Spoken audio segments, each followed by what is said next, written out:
Hello, good evening. Hello, good evening, and welcome to another live Ice, baby. and cold. Ice, baby. It's cold. It's cold.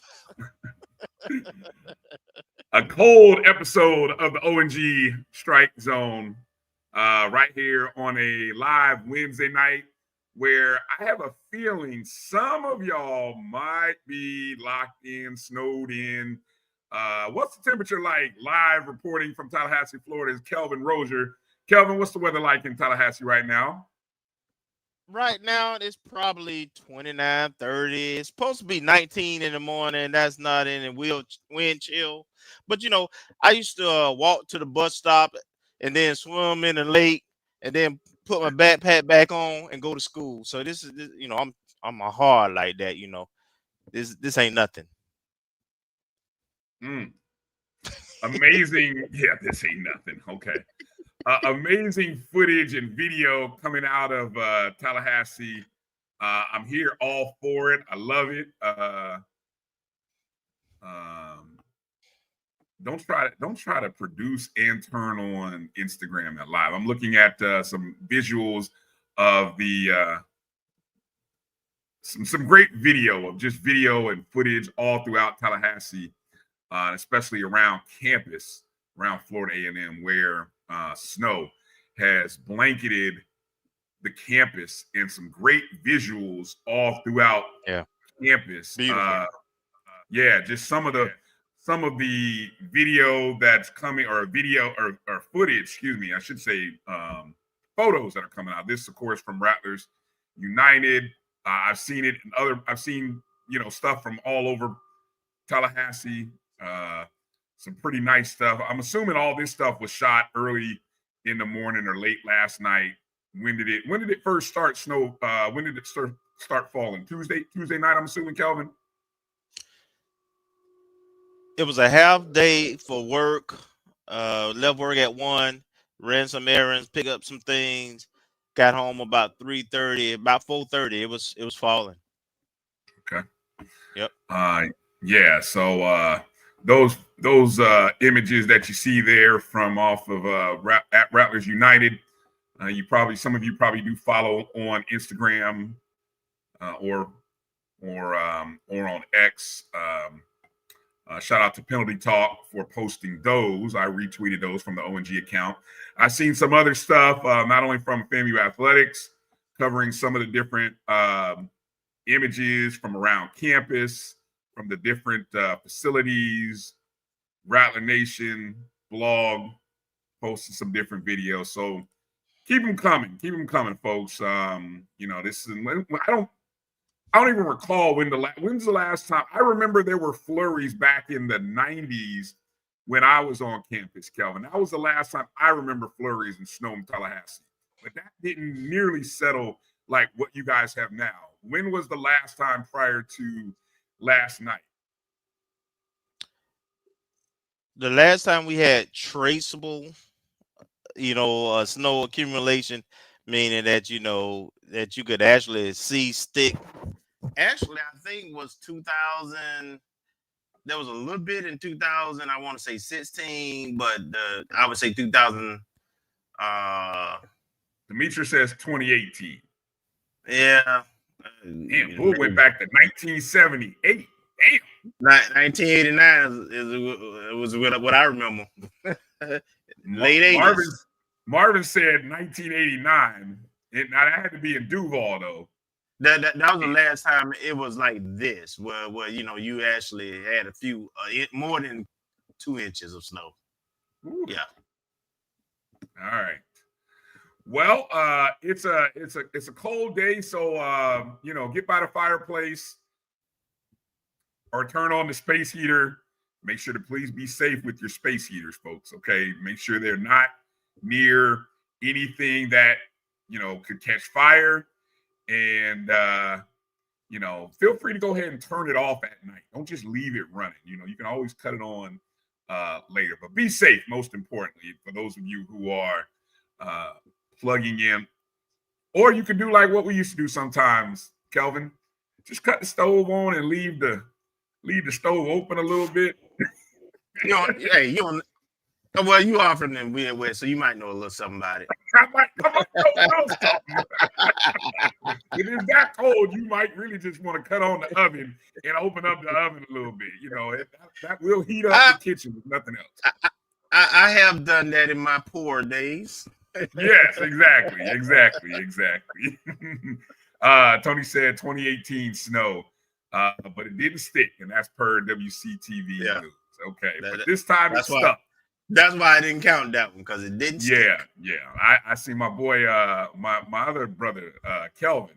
He sent me a picture of his daughter up in Tallahassee. He had a snowball. He's FAMU high, but he had his daughter had a snowball. I was like, what? Snowball? So yeah, y'all get out there and have some fun. Shout out to Kelvin Farrell. Yeah, definitely.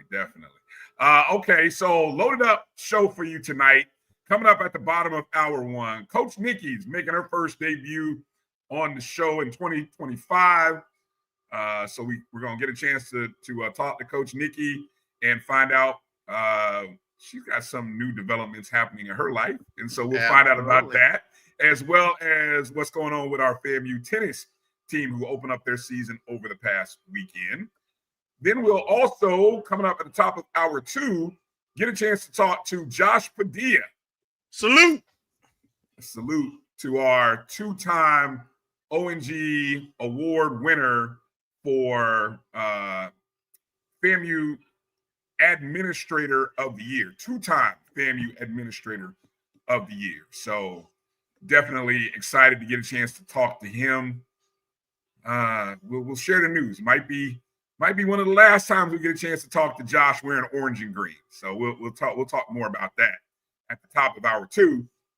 And then also just confirmed, we've got Cheyenne McEvans, one of our top women's basketball players this season, a transfer from Syracuse University. Had a chance to meet and talk to her at the first home opener against Bethune-Cookman. She's having a great season in her first year.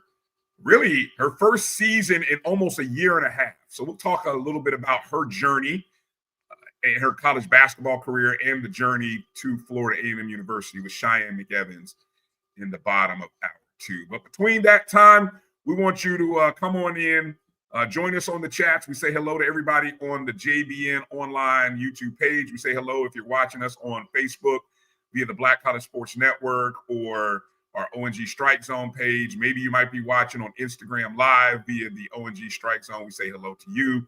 Or you could be watching us on X, Black College Sports Network, or the ONG StrikeZone. Hit the thumbs up, like button, share the show, retweet, repost, all of the good stuff. Let the family know that you are tuned in and watching the ONG tonight. So exactly, we say hello to all the snowbirds tonight.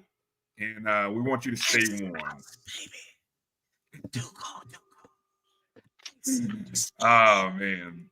Bull said back in the day, wearing two pairs of pants to class. Look, I had to do that in Atlanta this past weekend. I actually had to layer up. That's how crazy cold it was. I had to put on 2 layers up in Atlanta this past weekend.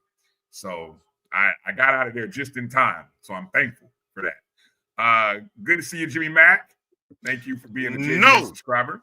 As Big Red Daddy said, no.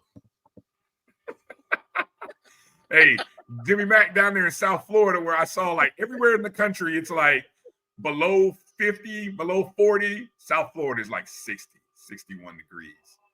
I guess that's why folks move to South Florida, just for that. What up, Ken? What up, Alice? Good to see you. What up, Ken, Alice? Melissa Wilson checking in. Good to see you, Melissa. Thank you for coming in. Marvin Allen checking in from Duval. What's going on, Duval? Boy, Tony checking in. Tony, what up, baby? Ashton, good to see you, Ashton. Ashton is in Milton, so they had the previous record of snow for the state of Florida, and they doubled it this time. So he got to see more snow than anybody else. What's up, Ash? I guess that's a black badge of honor. So congrats there, Ashton. Way to be living in the right spot at the right time. Mary 305, good to see you. Thank you for being a What's up, JDN Mary? subscriber. Demetra, good to see you. What's up, Mitchell? Yeah, let me see. Going through. Corinthian Morgan, good to see you. What's up, Thank Duval? you. Definitely. Great day to be a Rattler. Mary with a little tidbit, a little history. Now, woo. I was shocked, man. I was shocked. I didn't know it ever snowed in Miami. Exactly. Did not know it ever snowed in Miami. So, wow. That's a little known meteorology fact right there. So thank you for sharing that. That's a good one. Yeah. Yeah, that's a definitely a good one. Good one there. Little baby, what's good, little baby? Good to What's see up, you. little Thanks for baby? checking in. Yeah, he caught some snow. Yeah. Fangs up, Keith. Good to see you. What's up, Keith? Appreciate you for checking in. Appreciate for reminding people. Hit that thumbs up, the like button, and subscribe. Make sure you turn the bells on and the notifications for the ONG. I'm gonna give Kivo the high. He was a brief the high. For a minute. Miss Gail, you can have your weather back. Take it back to Cleveland with you. It's lost. Take your weather back with you, please. Let's see. Meredith checking in. Hey, what's family. up, Meredith? Good to see you, Meredith. Thank you for being a JBN subscriber. Marcus as well. Marcus. Well, hey, at least we got one Marcus, because the other Marcus, he just done abandoned us. Well, he's on assignment, as we like to say in this neighborhood. He's on assignment. We ain't gonna throw him under the bus. He's on assignment. See, you're wrong. He ain't here. I'm gonna hold it down for you, Marcus. You're on assignment. He's on assignment, folks. Just know that. Ezekiel Love, good to see you. What's up, Zeke? Coming in. Tamara T up there in Cali. Tamara T trying her best, man, to make all these events happen, and this is the second time she had to reschedule because like, I moved down here for this. Yeah, exactly, right. Oh man, that's tough. That's tough, man. Chuck Hunt, how you holding up out there, Chuck? In Monroe, Louisiana. What's up, Chuck? How many inches of snow did you guys get up there in Monroe? It looks like, let's see. What's EA said? This generation is soft. Exactly. Back in the day, we walked 5 miles to school. You a lie. Damn lie. Hey, we all borrowed the same story because at the high, we had a assistant principal that told that story to all of us multiple times. Oh, man. Exactly. What's crazy is, when you think about 5 miles, you're like, ain't no way. You probably get about a mile down the road and turn around if you. Man, I'm just telling what the old school used to tell us, man. Oh, I know. I remember. I heard some ridiculous stories, some tall tales as well. Shout out Sam. Sam said it's 26 in Albany, Georgia. Albany. What's up, Sam? What up, Sam? Good to see you. Chuck checking in, telling us, yeah, it's cold. No snow though in Monroe, Louisiana. Lucky you. Yeah, exactly. Baton Rouge and New Orleans got it though, which is interesting given the fact that they're a little south by the water. That's kind of interesting. Good to see you, Mr. Campbell, checking in. What's going on, Mr. Campbell? Checking in. Good to see you. Let's see. Gail, now, come on now. Hey, Vanna, 1958, make a snowman in night. Wow. Okay, that's a bit, but okay. Let's see. Keep it going here. So, just kind of going through, seeing if anybody else there. Hello. Good to see you. Hello. Thanks for checking in. Good to see you, Kenya. She's familiar with this kind of weather. You can take this weather back with you too, because it's lost. I love it. Sam said, I'm sitting by the fireplace. Exactly. What up, Sweet? Good to see you. Thanks for checking in. What's up, Sweet? Thank you for being a JBN subscriber as well. JT checking in. Good to see you, JT. What's going on, JT? Kerry Daniels coming in. Good What's to up, see Kerry? you. Hitman 1887. 3 inches in Charleston. Is that Charleston, South Carolina? Yeah. Woo. Watch JDTV said I survived the 2025 blizzard. Really? Come on now. Blizzard. Stop it. Stop. Now, unless you're look, don't get it twisted. This is still the third week of January.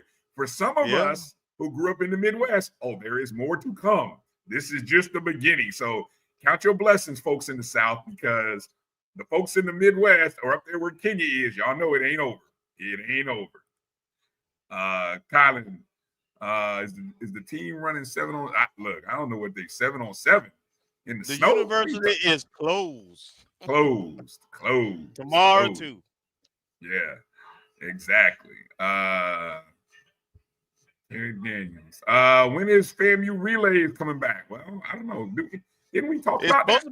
It's supposed to be this year. This year? Okay. Yeah. All right. Well, we'll definitely keep y'all informed. What up, Theron?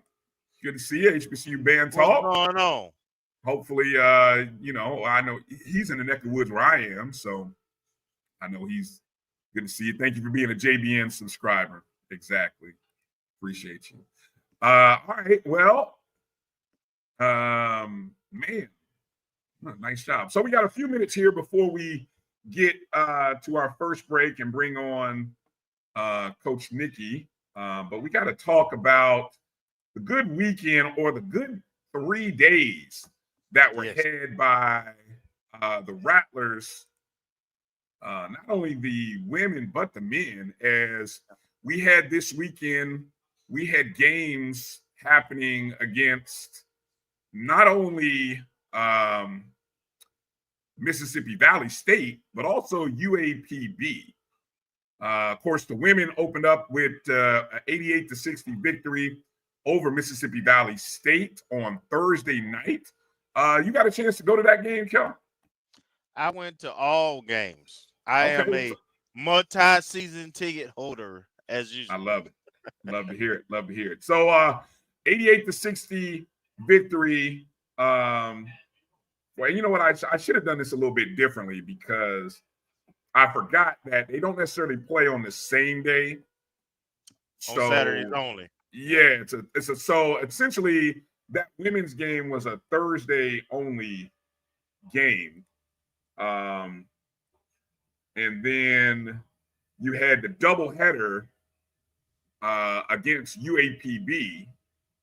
So you can see I did my graphic all backwards. Did it all kinds of backwards. So anyway, the moral of the story here, the Rattlers went 4-0. 4-0. Everybody won in Lawson. You can see the men, they broke the 60-point barrier, getting a win by 30. They look good in all settings here. Let me kind of take a step back here. I'm kind of going back through some of the notes from Wednesday.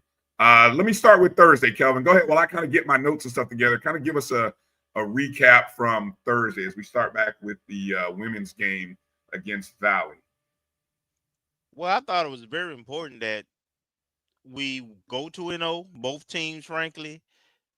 This weekend, we were playing the two bottom teams in the conference. And if we were going to be middle to upper tier in this conference, then it started defending the home court and winning convincingly. And they did that. We got a double-double out of our 6'6" person. Really, I expect Carter to be more of a rebounder and defender, just stay tall in there, which she did. But she actually started to develop a little bit of inside game. So, any points? She went for a double-double. So, anytime you give you that, that says a lot. The game was never in doubt. They led the entire game, double digits pretty much the entire game. I will say that both UAPB and Valley limited in terms of guard play, in terms of scoring, consistent scoring anyway. But our ladies did what they needed to do. I still have concerns whether that would translate to road games. We got JSU coming up on the road, and we still dealing with a lack of a true point guard. But Valley and Pine Bluff just couldn't score enough points to really make us pay for it. So I'm interested if we can steal a game on the road or two, because if we can, then that puts us, in my mind, a shot at the top 4 in the conference going into the second half of the season. But in order to do that, you have to win on the road. But I was very happy to see that we were dominant and we beat the worst teams the way you should beat the worst teams at home. Yeah, in that game on Thursday night, let's see, Sabu Gay led all scorers with 20 points and 12 rebounds. You mentioned Zakiya Carter. She was 16 points, 10 rebounds. So you actually had 2 ladies with double doubles. Zakiya 6 of 6 from the field. Then you had Cheyenne McEvans, who again we'll have on the show in hour 2. She had 17 points, 5 assists. Good night. Overall, FAMU 6 of 19 from behind the arc. I do agree with you. 18 total turnovers in the game, where practically everybody who got in, and a lot of people got minutes, everybody had a turnover. That's the one thing that you're like, on the road, you don't get away with it. Yeah. No, you don't get away with those kind of things. Only one person of everybody who played did not commit a turnover. So that still is a thing that I know Coach emphasizes to the team, something they have to clean up on. But like you said, we look good in doing it. Just looking at our field goal percentage, we held Valley to 29% from the field in total in that game. So needless to say, it's a win. It got at that point in time, even up the record at 2-2 in conference play. Mm-hmm. Right. And then moving into the doubleheader on Saturday against UAPB, the ladies kicked off the doubleheader by getting an 84-50 victory over UAPB. Sabu again, I think she had a big night. I'm kind of glancing here at the box score. Again, 34-point win, very good night. Sabu 12 points, 8 rebounds, 7 assists, and 7 steals. Damn near had a quadruple double. So a real productive day in 28 points. Demaya Griffin, actually 3 ladies led the scoring in that game. Demaya Griffin had 14 points. Sage Glover had 14.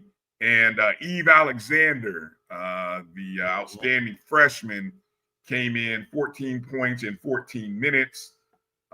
Pretty efficient numbers. So in total, we kept the turnovers down. No, I take that back. Wrong game. Wrong set. Excuse me. That is our kryptonite. Yes. Man, 25 turnovers in that game. Yeah. Wow. Jesus.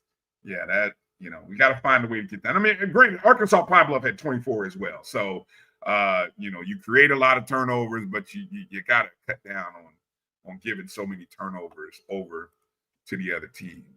Any final thoughts on the women's game before quickly we get to the men?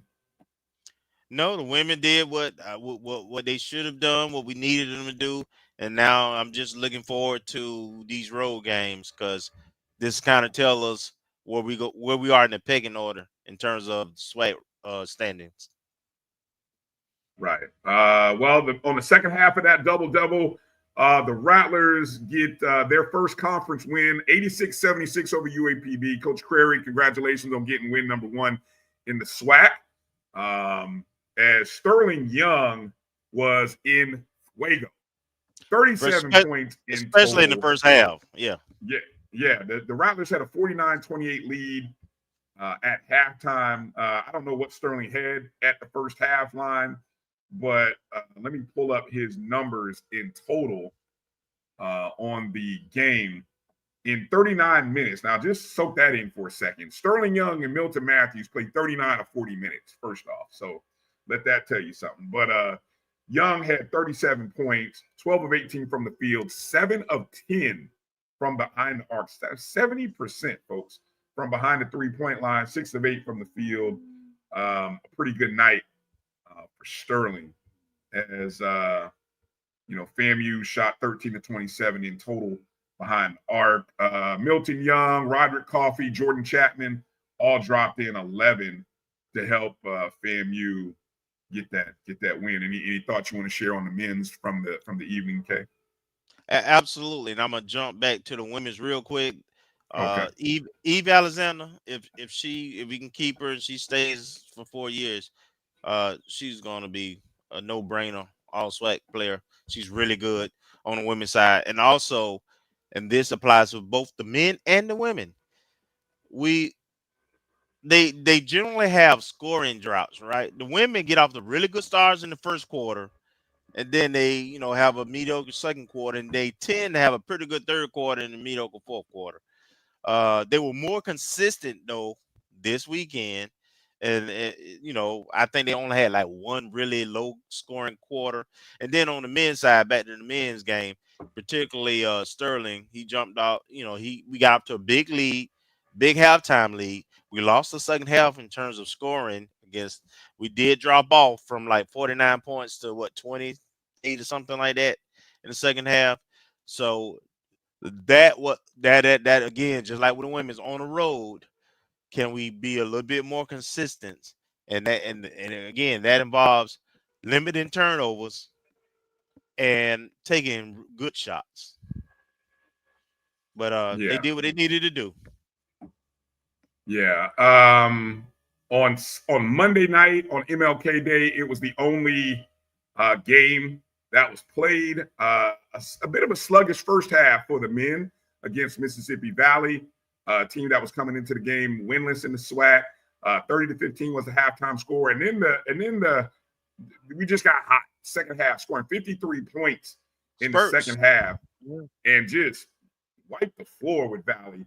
83-53, a 30-point victory for FAMU, their first 2-game winning streak in conference play. Milton Matthews, 23 points, 6 of 11 from behind the arc, had 5 rebounds, 3 steals. Sterling Young, again, with 17 points, 4 assists. Pretty good night for Sterling. Jordan Chapman and Shakir O'Neal added 10 each.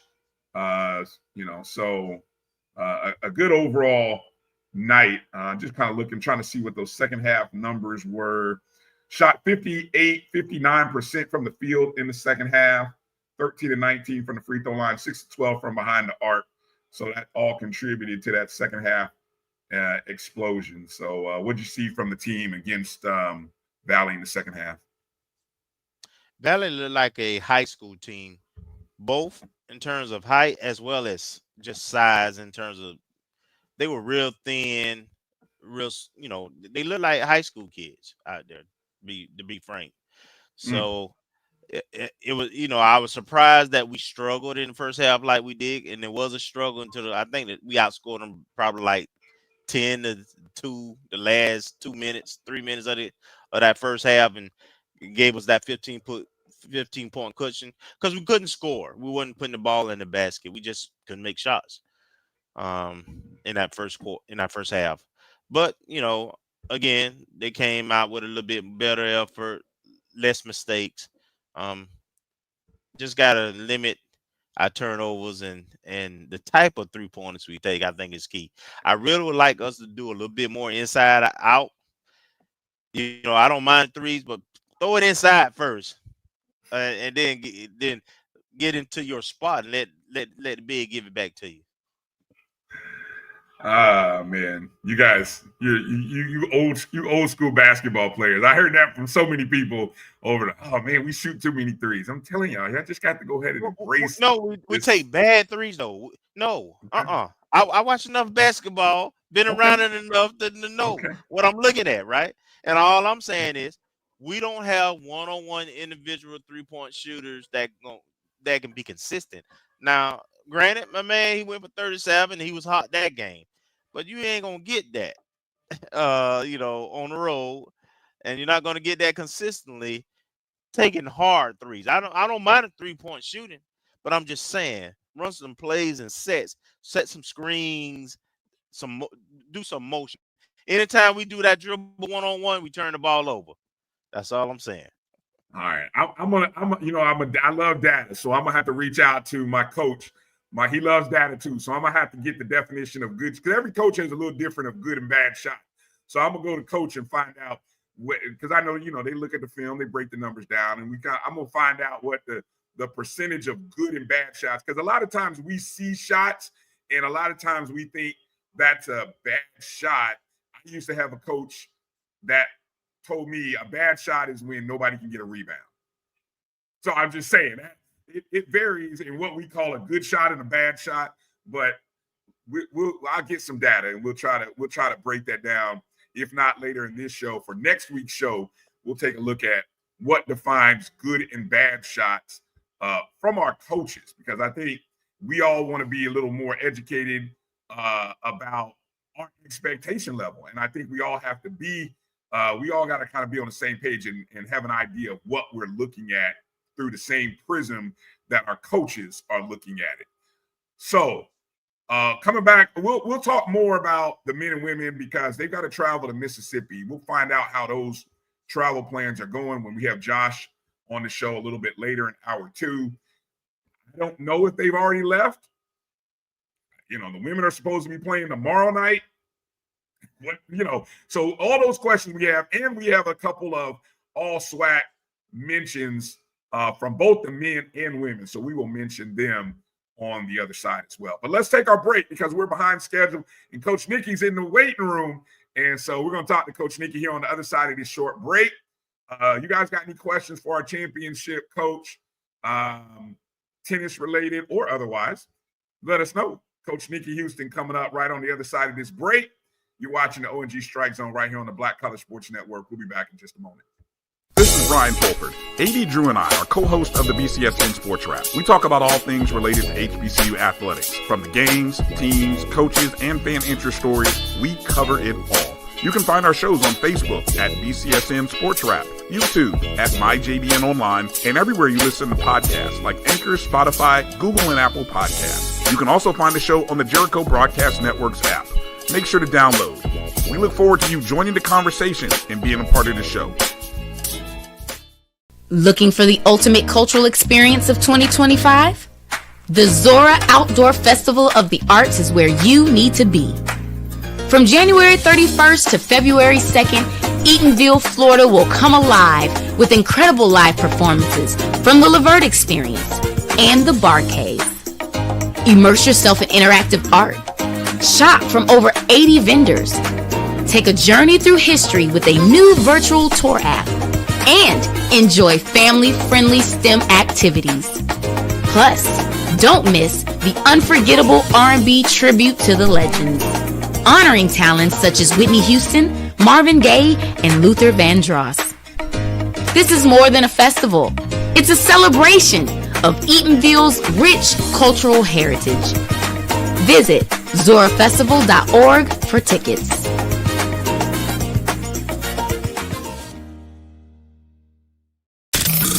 The human voice has always connected audiences with experiences. Major brands all across America have trusted Kever's voice time and time again. Conversational, powerhouse, intelligent, and sincere. That's the voice you need for your creative marketing process. KEAVERSVOICE.com. Kever's Voice, Kever's Voice, KeversVoice.com. Always on, all the time. Hey y'all, it's your girl Sonia from She Say Sports. Make sure to check us out every Friday morning at 9 a.m. on Black College Sports Network, YouTube, and Linktree. And please don't forget to subscribe to our YouTube page.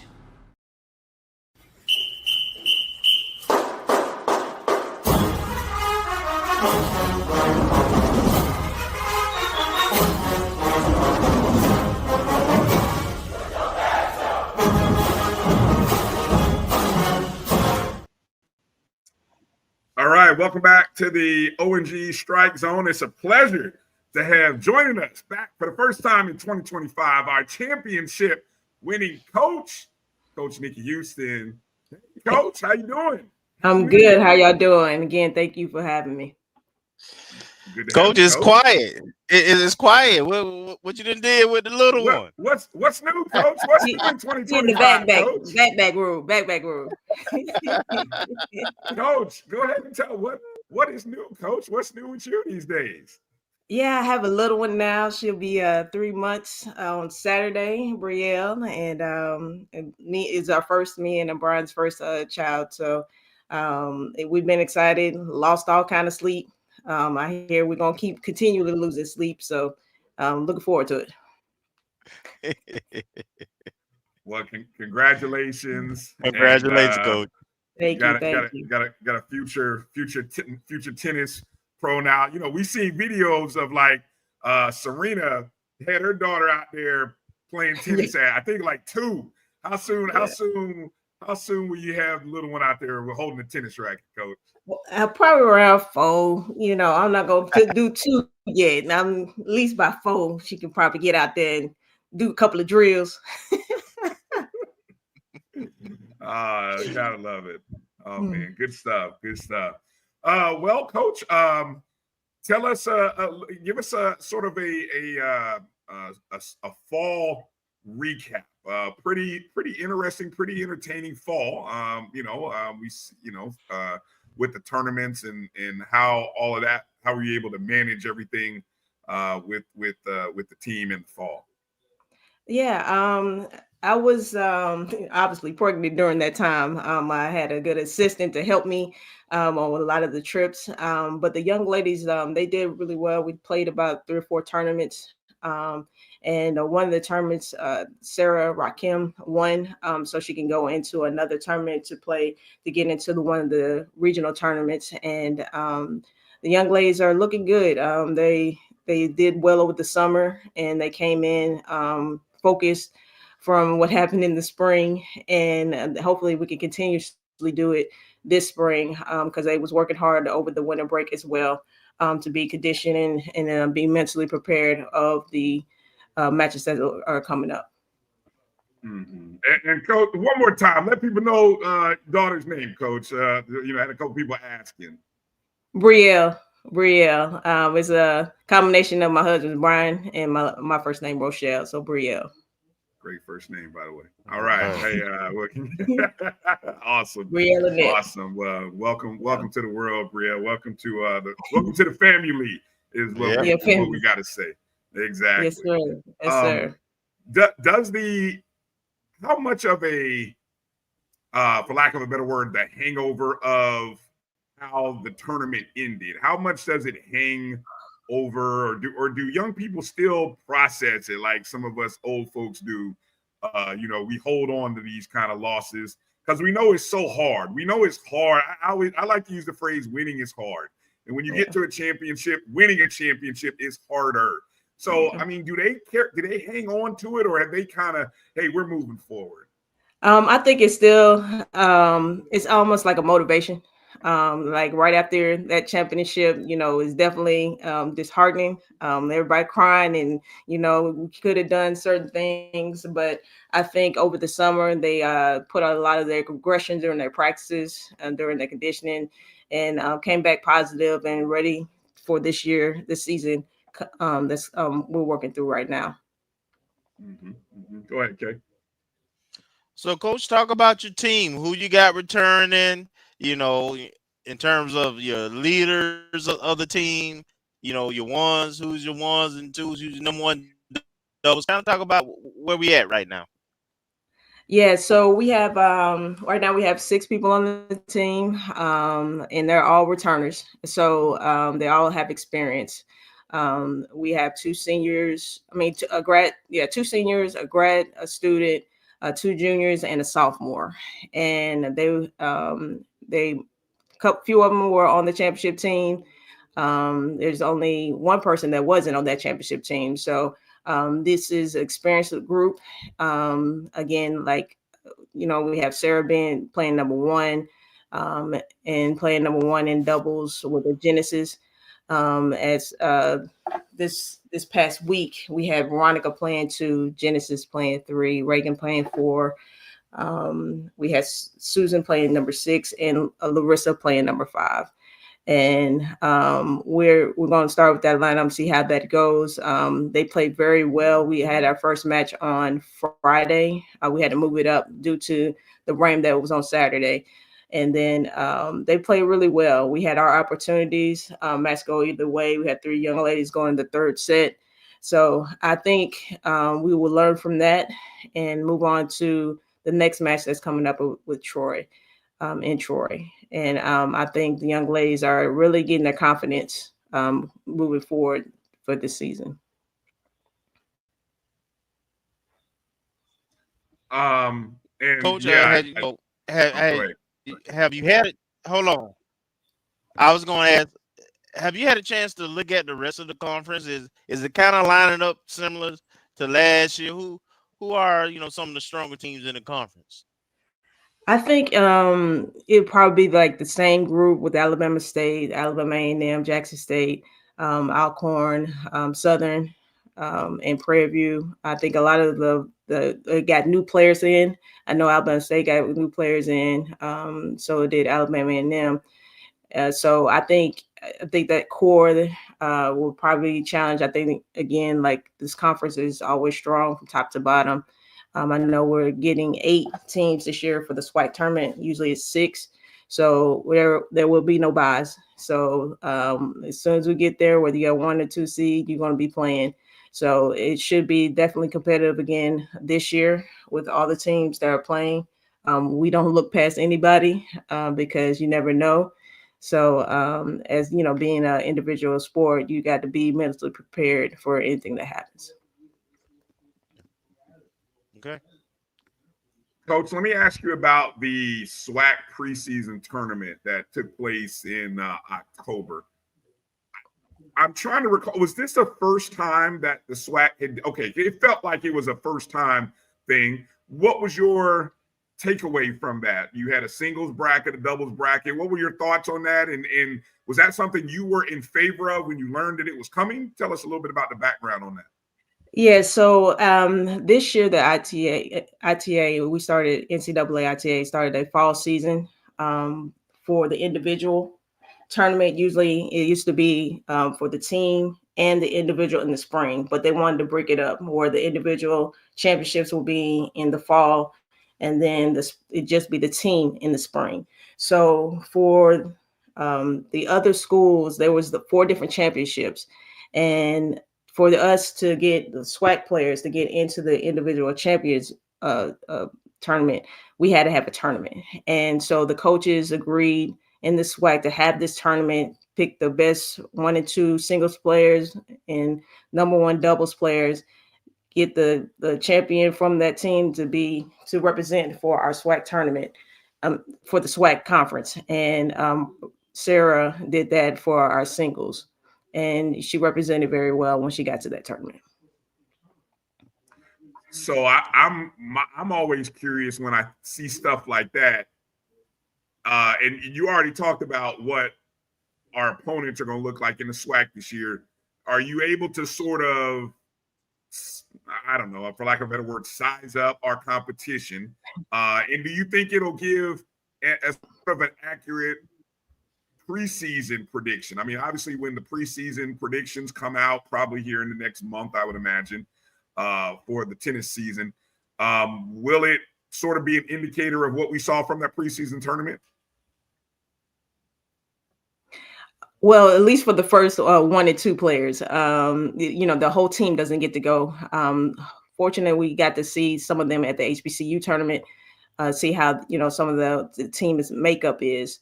So we kind of know where they kind of lean into, or how they're playing. But everything changes when you come to the spring. The different.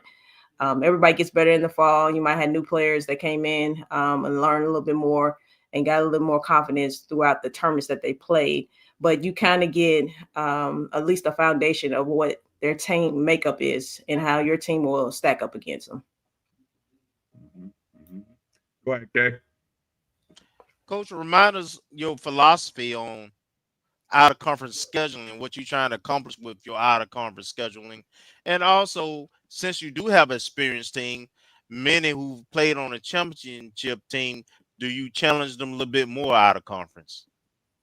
Oh, absolutely. I always, for my scheduling, want to do the out of conference because in our region, we have a very tough region. Florida and South Georgia, it's a very tough region. So we're going to get the best competition. And that competition is going to make us mentally stronger, mentally tougher. And so these young ladies have the opportunity to go out there and, get these wins, because I've always said you can get these wins out of conference just as you can do in conference. But if not, it's going to make us a stronger players for conference play. And I always think that we have the strongest schedule against out of conference, and it helps us both singles and doubles throughout the season. So our record might not be the best, but as long as we are getting better each match, each practice, then I think it's worth playing those type of players, because you never know, like we might be playing a ranked player and you might get a ranking that will help us get into that individual tournament without going through another tournament to get there. So, I'd like to give the girls an opportunity, the ladies the opportunity to get those, to play those ranked players or ranked teams. So, they are experienced. Coach, I know you've got new improvements to your facilities, at least one court. Talk about those things and how that helps your program, and just let Raleigh Nation know about how we can support.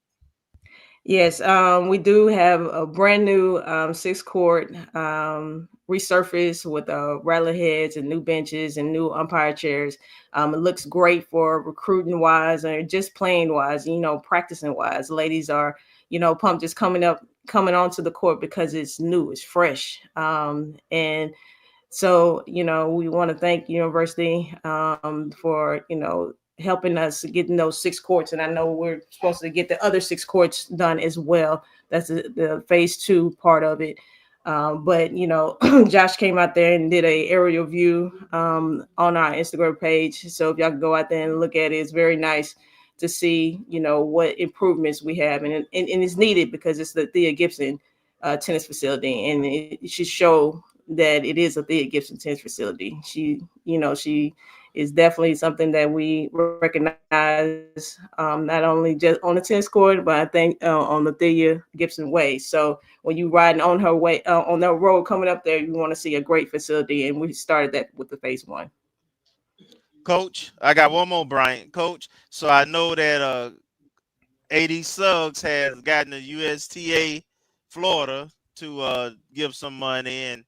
And I just, I know y'all worked together a little bit previously, but talk about having AD Suggs there and what it's like working under her. Yeah, working with Angie before, she was my sports administrator the first time around. So I definitely know how she works and know, the hard work that she's going to put in to make FAMU great. That's something that we look for, that somebody's going to help the coaches and the student athletes in the department grow. And we did get a grant from USTA that's going to help us even more with the tennis program. And so we want to again thank you, USTA, for doing that, USTA Florida, for giving us that grant to help the HBCU improve within the tennis community. Okay. Coach, I want to again let people know a little bit about the schedule again. Obviously, the season kicked off this past weekend, only one of the two scheduled matches were played. Coming up, you mentioned Troy, which is a Tuesday, the 28th. You're at Troy. Then a weekend in Tampa. So for all of the Tampa Rattlers, Road Dogg, Mike Reed, and the rest of the Tampa Rattlers. Now, I don't know, is this, I'm assuming, let me see, Saturday it's against Texas State University, 10 a.m., and then Sunday against the University of South Florida. I'm going to assume all these matches are being played at the University of South Florida at USF? That is correct. Okay. So Tampa Rattlers, put it on your calendar, February 1st, Saturday, and then on Sunday the 2nd, that's 10 a.m. on Saturday and noon on Sunday. Then the following Friday, February 7th, you're in DeLand, Stetson University. So the Central Florida Orlando chapter Rattlers and those in the DeLand area, Seminole County Rattlers, you make sure to get over and go support if you can. Then the following week, February 16th, back in Tallahassee, taking on Florida State across the street. So that should be a good matchup. Then in Jacksonville, Alabama, February 22nd on a Saturday against Jacksonville State.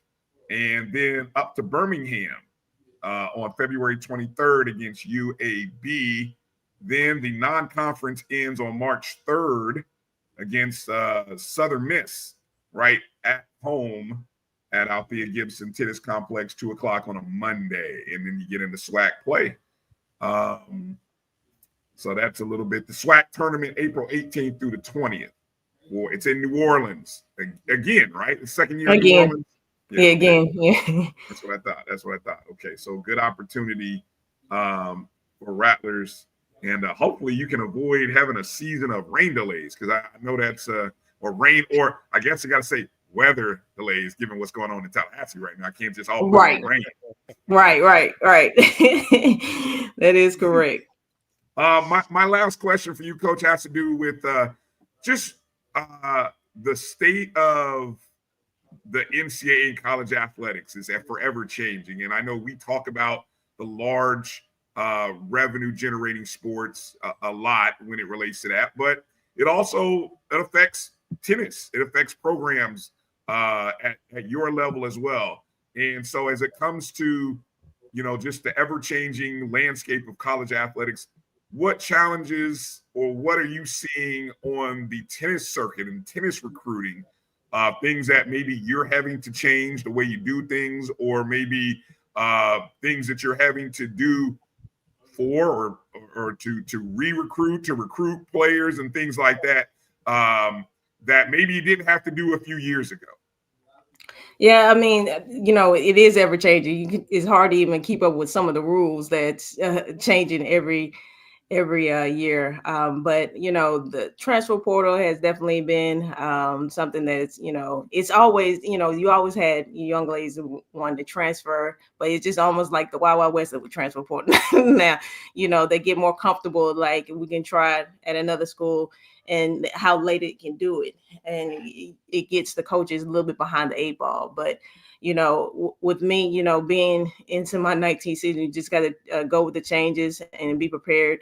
If something does happen, that you'll be ready for it to happen. So recruitment is definitely something that you have continued to do the whole time, which you've been done before, but you have to be even more detailed with that. And, with everything else that's been coming up with the NLIs and, getting more money going to certain places, it's going to put us behind a little bit, but, you just let them know, you come to a family and we'll take care of you.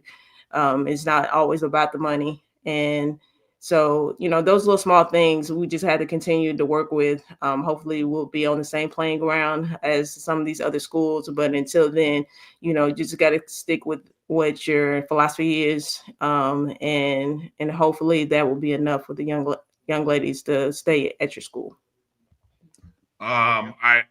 Needs. What are the needs? I know there's always, every coach has a list of needs. What do you need? Where can I know we can always donate to the Rattler Athletic Fund, and I know we can always kick in and support with various NIL stuff for players, but for your needs, what are the needs, and where can we, Rattler Nation, send those needs? Well, you just said it. We, as Angie, the AD has stated, we're trying to be as one. So everyone come and support. For me, it's support.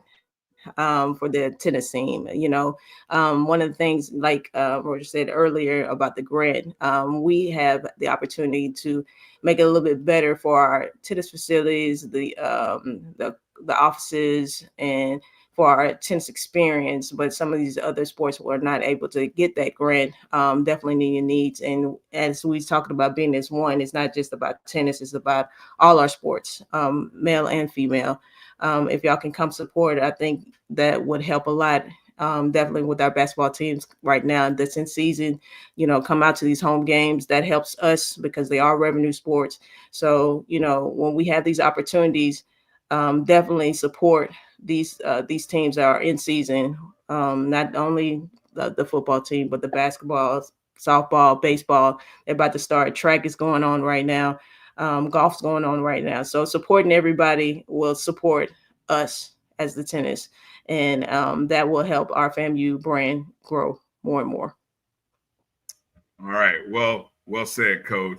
Well, hey, look, we've got our goal this year, or for this season, we got to get, and I've had the pleasure of meeting a couple of young ladies from the tennis program, but we got to get them on the show, Coach. We got to, we got to get, whether you send whoever you can send our way. Sometimes we know the student athletes get a little shy, but come on in. Let them know this is a safe place. It's a family. Okay. You can come on in, and we love to support them. So anybody that you can send our way and direct, let them know. We're big fans of the program, big fans of you, and this is a veteran squad, folks. So this is fun. This is going to be fun watching us get back to the championship. I'm calling it get back to the championship match. That's the first objective. Got to get there before you can win it. So you got to get there, and then we'll take care of business when we get there this time around. So we're looking forward to it. Looking forward to it. And hey, sometimes thank you so much. We got to make Riel's got to come in and make an appearance one time, Coach. Well, I know we do these things at late night, so I know. But one time we got to win. Make an appearance on the ONG. But hey, thanks for your time tonight, Coach. We always she'll make an appearance. Thank you so much for having me. All right, Coach. Thank you. Be well. Have a good night. Stay warm up there in Tallahassee. Thank you. All right. Good stuff. Appreciate Coach Nikki for coming in and joining us tonight. Again, looking forward to a great season, a great group of veterans, ladies, all have all but one have championship experience.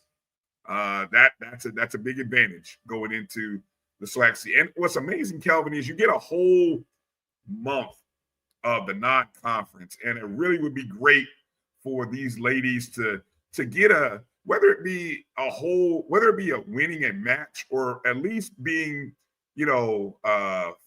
some tight competitive matches in some of these non-conference. I think that'll go a long way in building the confidence of this team heading into SWAC season. Mm-hmm. Absolutely. Yeah. All right. Well, let's get ready to take our break and get into hour number 2, as we're getting ready to bring in our 2-time FAMU Sports Administrator of the Year, none other than the GOAT himself, Josh Padilla. I was going to use his Twitter handle, but I don't even know. I'm not going to do that. You might change that. But anyway, Josh Padilla is coming in right on the other side. So get ready. Josh is coming in, and we're going to take a break. You're watching the ONG Strike Zone right here on the Black College Sports Network. We'll be back in just a moment. This is the Dean of the College of HBCU Sports, Kenyatta Cavill of Dr. Cavill's Inside the HBCU Sports Lab with Mike Washington and Charles Bishop. Come mix it up in the lab where the course lecture is in session every Tuesday from 6 o'clock p.m. Central Standard Time on Facebook Live, YouTube Spreaker, or the BCSN app. as we discuss all things about the HBCU sports culture, including exploring the week that was in the sporting HBCU diaspora, as well as the upcoming week of HBCU sports. With me, the Dean, the College of HBCU Sports, on Dr. Cavill's Inside HBCU Sports Lab with Mike Washington and Charles Bishop. Course lecture dismissed.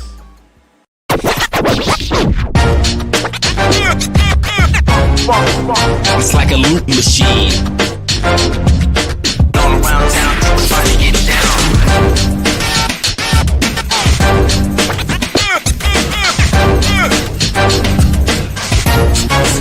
It's like a loop machine.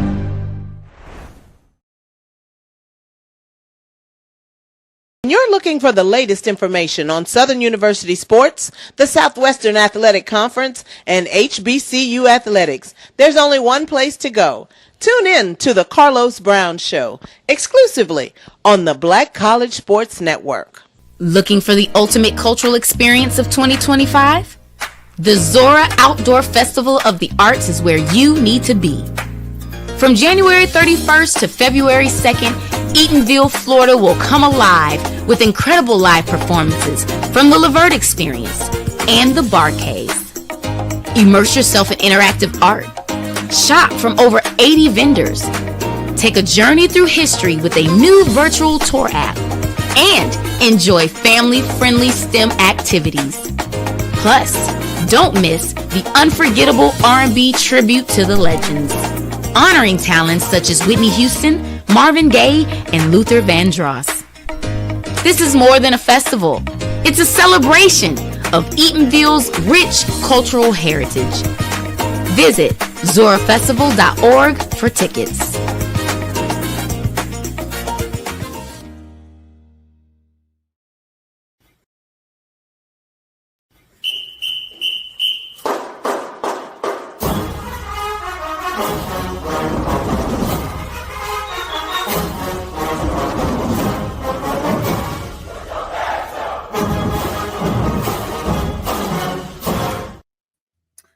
Welcome back to the ONG Strike Zone, ladies and gentlemen. Bryan Fulford, Kelvin Rozier here, and it's a pleasure to be joined by the Associate AD for Communications and Digital Strategies, but more importantly, the two-time ONG award-winning Administrator of the Year, none other than Josh Padilla. Josh, welcome back to the ONG.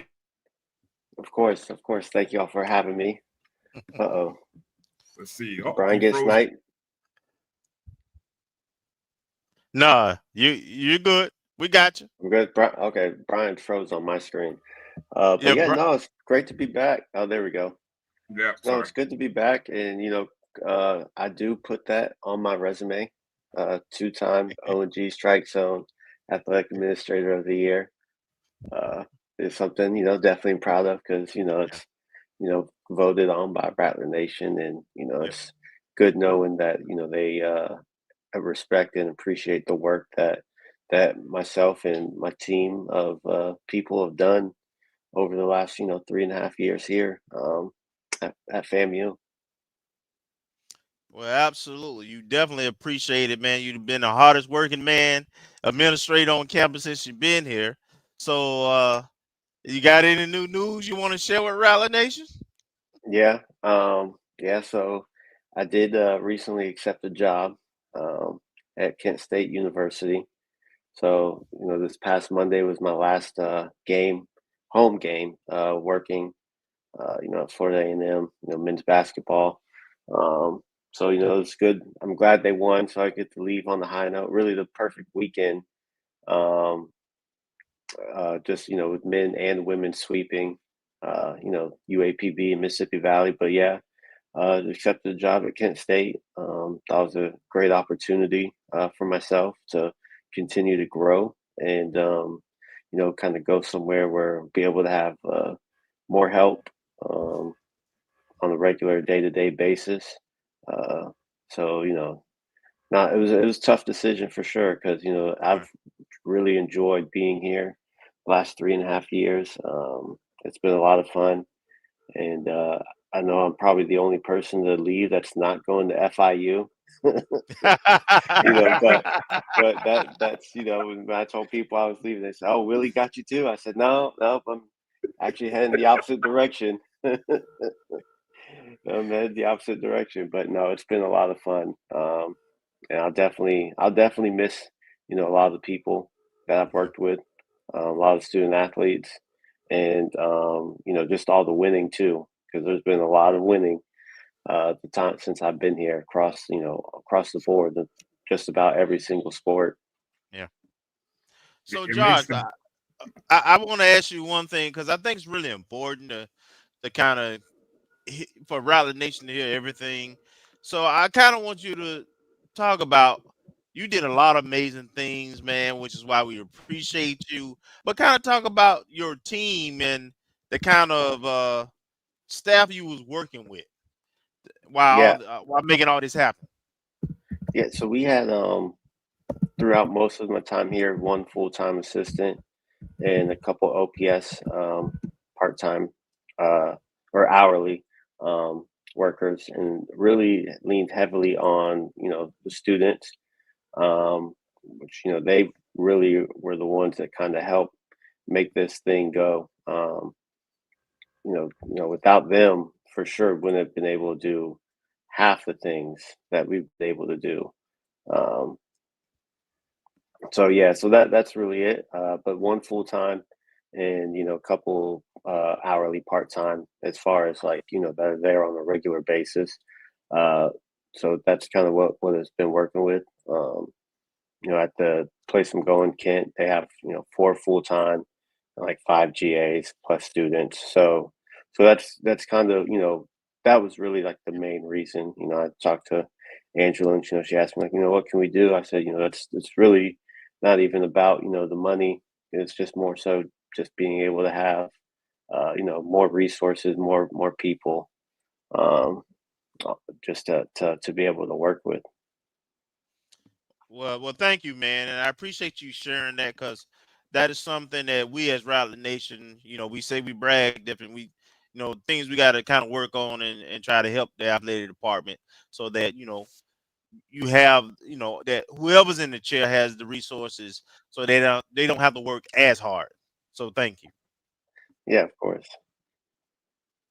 Hey, Josh, I remember meeting you for the first time. I think it was at a SWAC Media Day. I think that was our first year going into the SWAC. Mm-hmm. Yeah, first year going 2021. into the SWAC.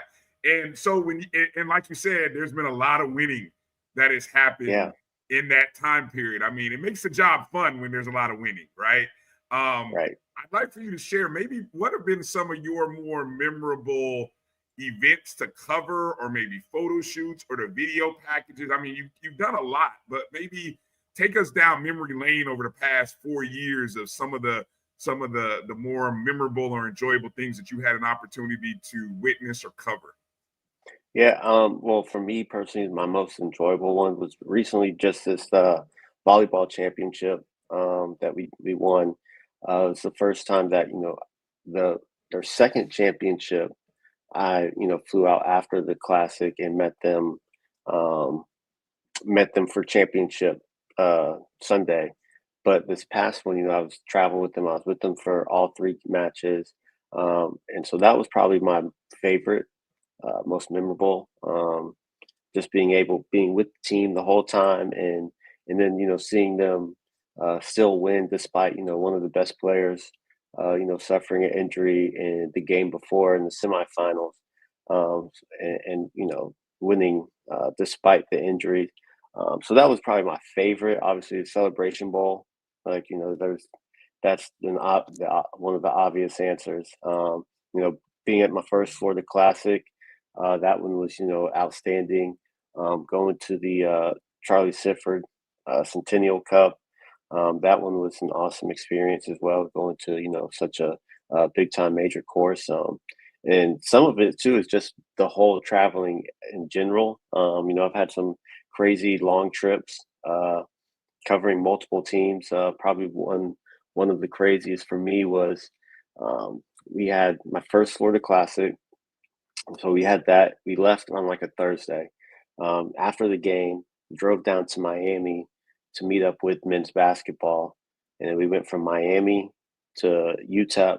I forgot what school we played, but we were in LA, and football made the playoffs that year. So after the game that night, we took a red eye to Atlanta, from Atlanta to New Orleans, and drove up to or down to I can't even think of the city where southeastern Louisiana is, but you know, so that was like a 11 or 12-day trip. And then probably another one that I really enjoyed was we went up to Akron. We played Akron men's basketball, and we visited the I Promise School, LeBron's I Promise School. So that was an extremely unique, fun experience. And track at NCAAs, national championships with Rachel Robertson. You know, we went and visited the Nike headquarters. So, you know, I've been extremely fortunate to visit some amazing places. You know, and just, you know, so I definitely am very thankful for FAMU for, you know, giving me the opportunity to be able to travel with all these teams, go to all these places and experience all these, you know, memories, and we're also just making, you know, friends and lifelong friends during my time here. That's some good stuff. Man, you know, as you say all that, and I do think about the travel, and when you came into this role, and you know, Courtney, you were with Courtney Gaucher, brought you in, former AD, and he brought you in. And so when you think back to your initial conversations when Courtney wanted to bring you into FAMU, and now as you leave FAMU, what have some of the expectations maybe exceeded what you envision? Talk a little bit about that journey from expected, what you didn't know, what you learned about yourself, what you learned about working with the resources that you had, having to make things happen sometimes when it might seem impossible, because we see all the stuff out front. And I mean, man, you and your team made FAMU look as great as we all feel it is. And we see the performance from the student athletes who represent the university so well. So that's why I'm like a big fan of yours, and we salute you and commend you here. But talk a little bit about that, if you would, just that, you know, from what you came in to expecting, what you were told, and as you leave and what you've experienced. Talk a little bit about that process, if you can. Yeah. So, I mean, you know, when I first talked to Courtney, because even though I worked at Middle Tennessee and he worked there as well, we did not work there together. So I didn't know him personally. I've heard about him. But, you know, he reached out to, one of my coworkers told me about the job. And I was like, yeah, you know, I'd love to go back to Florida and you know, and try something new. And so when I talked to Courtney, you know, he basically told me, like, you know, we want to really have someone here that's going to focus and prioritize, you know, ramping up the digital aspect of things. And so, like, I knew for sure, like I said, I told him, like, hey, no problem. Like, we're going to kill it. Like, I already knew that for sure. Just knowing what I did at Middle, I knew I'd be able to do it here as well. I think for me, the biggest challenge coming in was learning all of the traditional communication, sports information director stuff, because it's something I had never done before. So, you know, that was probably the biggest challenge initially coming in.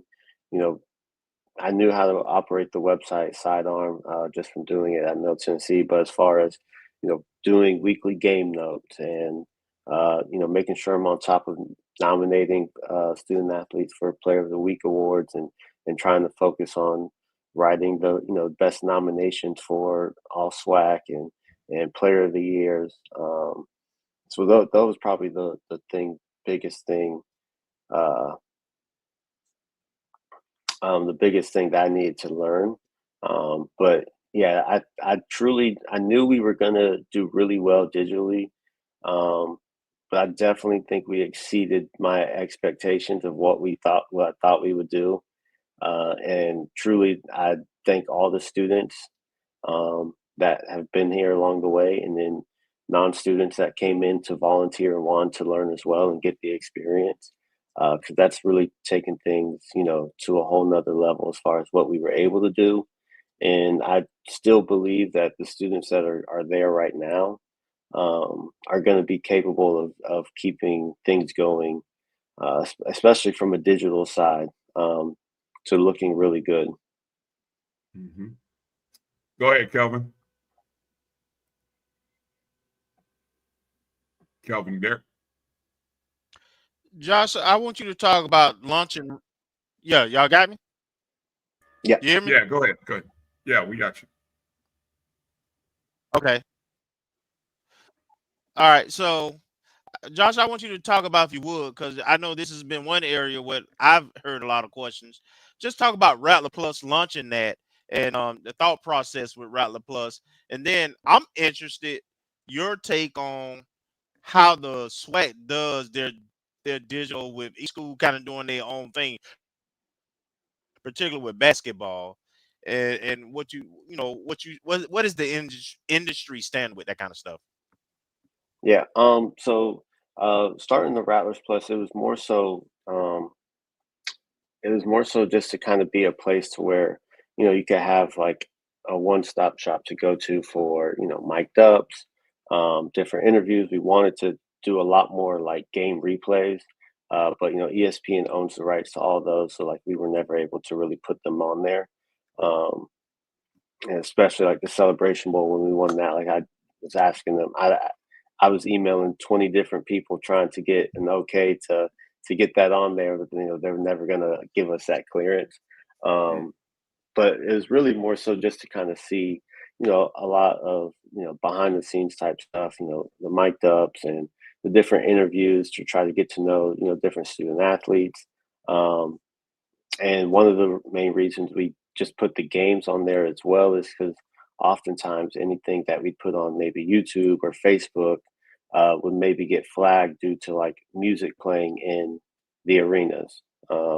So there's been times like where we experienced like the feeds getting shut down mid game just because there was music being played in the arenas. So that was the main thing. And we wanted to try to do some more of those little mini series, with the football team, and we wanted to try to get it out to more teams, but it gets challenging just with the lack of video people, and then plus like there's so many sports going on at once. So we did it for just those first games for football seasons, each season that we started it. And what was the other questions? I forgot. Basically basketball is frustrating Oh for me yeah. when we travel. Okay, yeah. No, I got you. Yeah. Yeah. So I think for the most part, most people are on ESPN. Like most conferences have like an ESPN deal to where all of their sports are ESPN plus. So and oftentimes each school does produce their own program. So like when I was at middle, their communication school, they produced all of our ESPN plus events. So they had a big truck that they owned, and so they produced everything. I do think part of the reason that we don't is maybe just the ESPN deal with this SWAC may not be as good as some of the other conferences.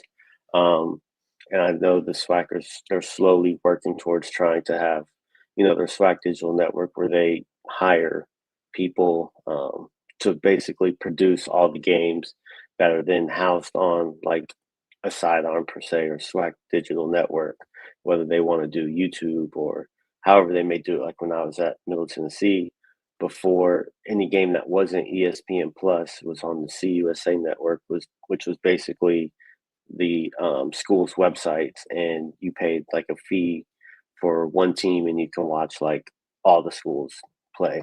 But I know they got away from that, and they're just strictly all ESPN Plus for everything now, and occasionally CBS Sports Network. So it just kind of depends on the conference's TV deal. Thank you for that information. That's Mhm. good stuff. All right, Josh, I got a couple of exit interview questions here for you. Now, first off, I got to make mention because I've seen not just one, but I've seen a couple people mention. So shout out to Kenya and Ashley. They're itching for that hat, Josh. Now, I'm not advocating that you auction it off or that anything like that, but if you can give them any sort of all of us, because I mean that's a great hat, by the way. I'm gonna zoom in on it there for you guys. But if there's any leads or tips, anybody we can contact on that hat, go ahead. You feel free to go ahead and share. Anybody we can blow up, anybody's email. I don't know. I mean, I think the only people that got it are the players and the coaches and anyone that was on the field after the Celebration Bowl and that was fortunate enough to grab a hat when they were handing them out. There were people on the field that had nothing to do with FAMU trying to grab a hat. So it was a lot of mayhem going on. It definitely was a lot of mayhem going on. I bet. So that you hold on to that one because there's some value then to that one, no doubt. Okay, so one of two exit questions. Number one, what is a project or something that you wanted to cover or do that you didn't get a chance to for whatever reason? Whether it be resources, timing. What's a project or something that you wish you had more time to do, or that you wanted to get off the ground and never quite did? Honestly, just doing more, being able to do more little mini series with multiple teams. And that was just due to the lack of bodies, because those are very time consuming to do as far as just recording and editing. So like for instance, one 13-minute video might take like a week or two just to edit alone. So that doesn't even include like shooting the video part. So not being able to do more of those is probably the one thing that kind of wish was able to do. But it's like I said, due to lack of resources, and it's an issue that's most Division I or college athletics programs deal with. It's not just the issue here. The real big ones, they like the P4 schools, they'll have Learfield who they'll hire freelance to work on those type of projects. So some of those bigger schools, they don't even have in-house people working on them. They'll have freelancers who are there just dedicated on creating content for a Rattlers Plus. That then they sell for sponsorships to sponsor the videos and things of that nature. So some of those bigger schools on their Rattlers Plus type platform, they don't even have in-house people working on them. That's good info, good intel to know. And I guess that feels like maybe a lead to my next question, which maybe has to do with growing. In order to be, I feel like in the before Josh era, I felt like there was there definitely was a difference before Josh and after Josh. But what are some things that you would see, or do you think FAMU can do, should be striving to do to continue to grow the athletic brand as it relates to not only maybe digitally, but how it, from a communication standpoint, from that aspect? What are some things that you think FAMU can look to do in the future, or should be looking to do in the future? Yeah, so I think one big thing is, making the communications and digital kind of separate, in a sense of that they work together, but their own departments. So like, I don't think there should be one person just kind of doing both, right? You should have your communications department where you have people that are just focused on the traditional side, and then you have the digital media department that's focused on the digital side. And then also, I think, you'd be able to have people come into his own little broadcasting department where they're focused on, strictly on the broadcast, because, that's something that people, when they watch the game, they see everything. So you can have all the commercials and everything like that. They can have the broadcast team work with the digital team to say, we want to make a 1-minute interview that we can play during a break, or a 5-minute interview to play during halftime. So things like that, just being able to kind of split it up to where they're all working together, but it's, not 2 or 3 people working on everything. Good stuff. Appreciate that. Kelvin, you got a final exit interview question here for Josh? I do not. I just want to take this opportunity to thank him for his service to Florida A&M University. Everything you did was top notch, man. You did it with a great temperament, professionalism, and you definitely deserve to move on to bigger and better things. And I wish you well at your next stop. And I just want to say thank you, man, for everything you did. Yeah, no, of course. And like I said, it's been great being here the last 3.5 years. I did bring out my rings here. I basically got a ring from every single sport except for maybe that first volleyball one. So I just wanted to take the time to kind of show that, if that's cool with y'all. Yeah, absolutely. Yeah. We like championship. Hold on, so here's the first volleyball one that I got. This was their second one.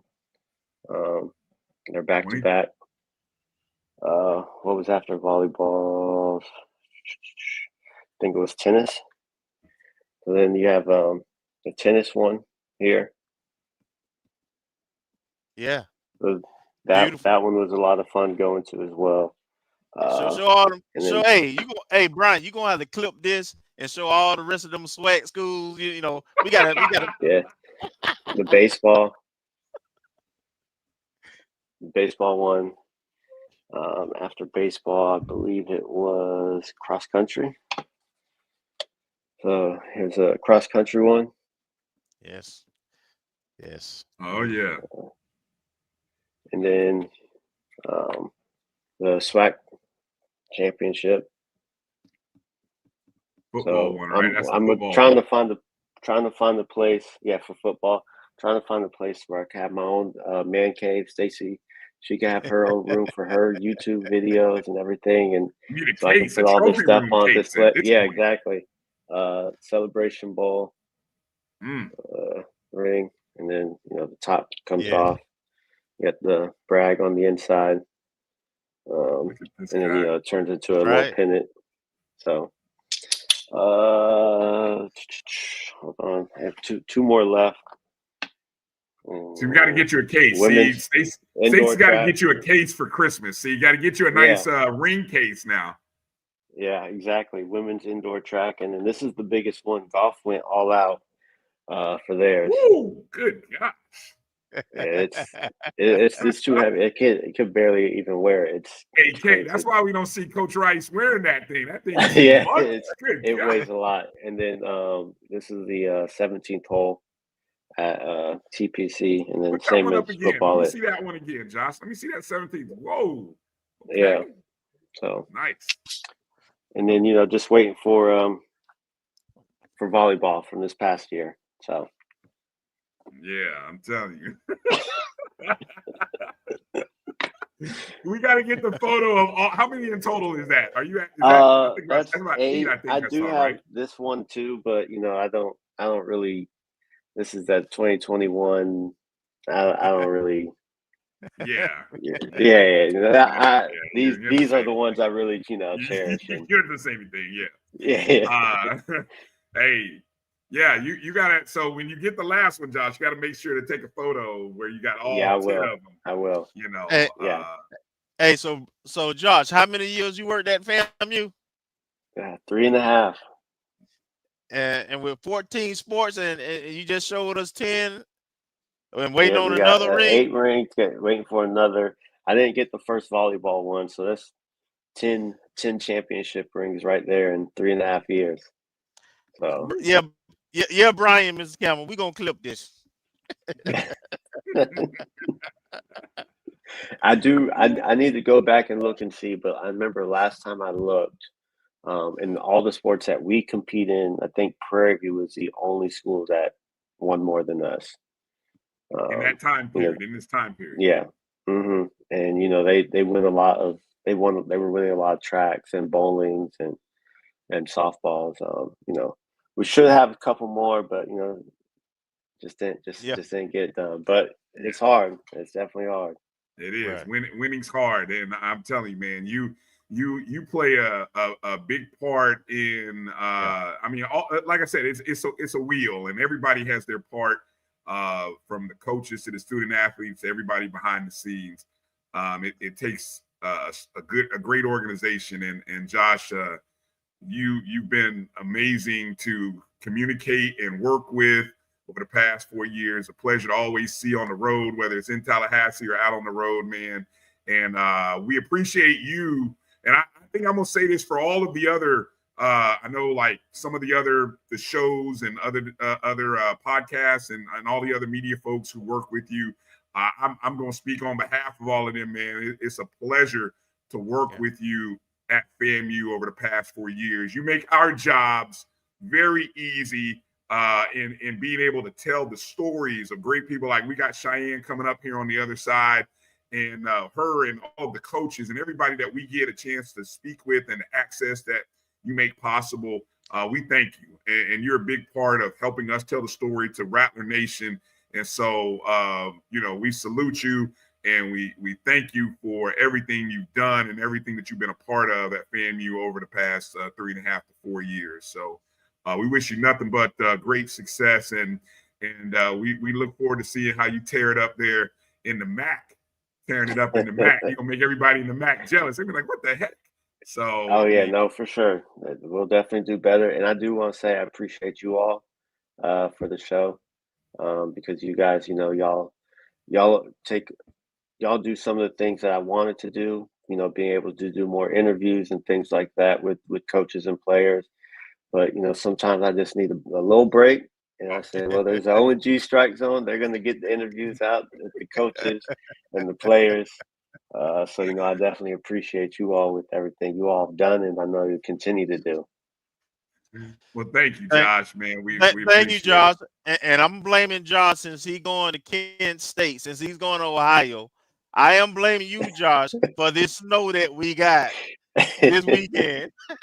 That's fine. My mom said that's just them getting me ready for Ohio. Yes, sir. That's why the snow came. Right. So you sure I'll you take the want to blame. go up there? Ohio, it's cold up there.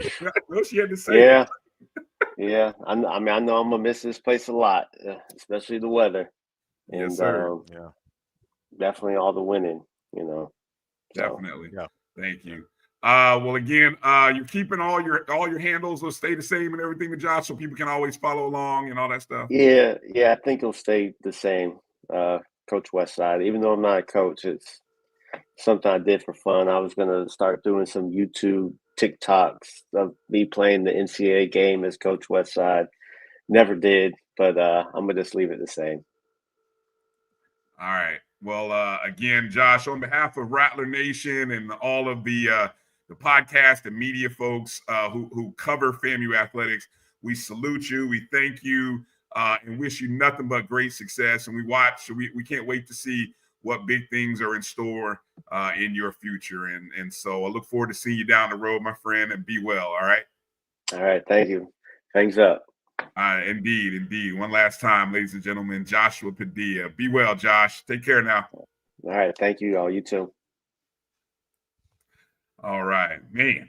That's tough. Yeah. All right. Well, whew. All right. We're gonna take a salute. Salute to Josh.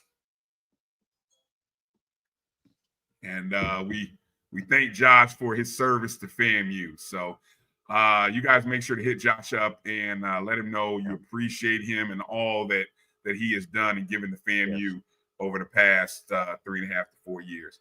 Coming up on the other side of the break, we're going to talk to one of our newest Lady Rattlers who's tearing it up on the court, Miss Cheyenne McEvans.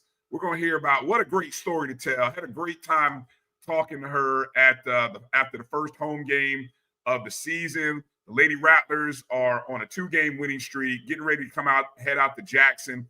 We'll find out she's used to this cold weather. She played up in Syracuse where, good Lord, was it cold up there. So I know this is like nothing. She's probably laughing at her teammates who are freezing and stuff. But anyway, we'll talk to Cheyenne McEvans. You'll get a chance to meet her right on the other side of this break, Rattler Nation. Hang tight with us. You're watching the O&G Strike Zone right here on the Black College Sports Network. Looking for the ultimate cultural experience of 2025? The Zora Outdoor Festival of the Arts is where you need to be. From January 31st to February 2nd, Eatonville, Florida will come alive with incredible live performances from the Levert Experience and the Bar Cave. Immerse yourself in interactive art. Shop from over 80 vendors. Take a journey through history with a new virtual tour app. And enjoy family-friendly STEM activities.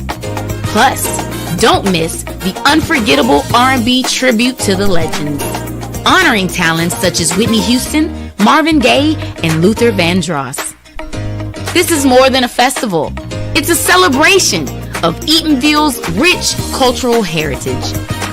Visit zorafestival.org for tickets.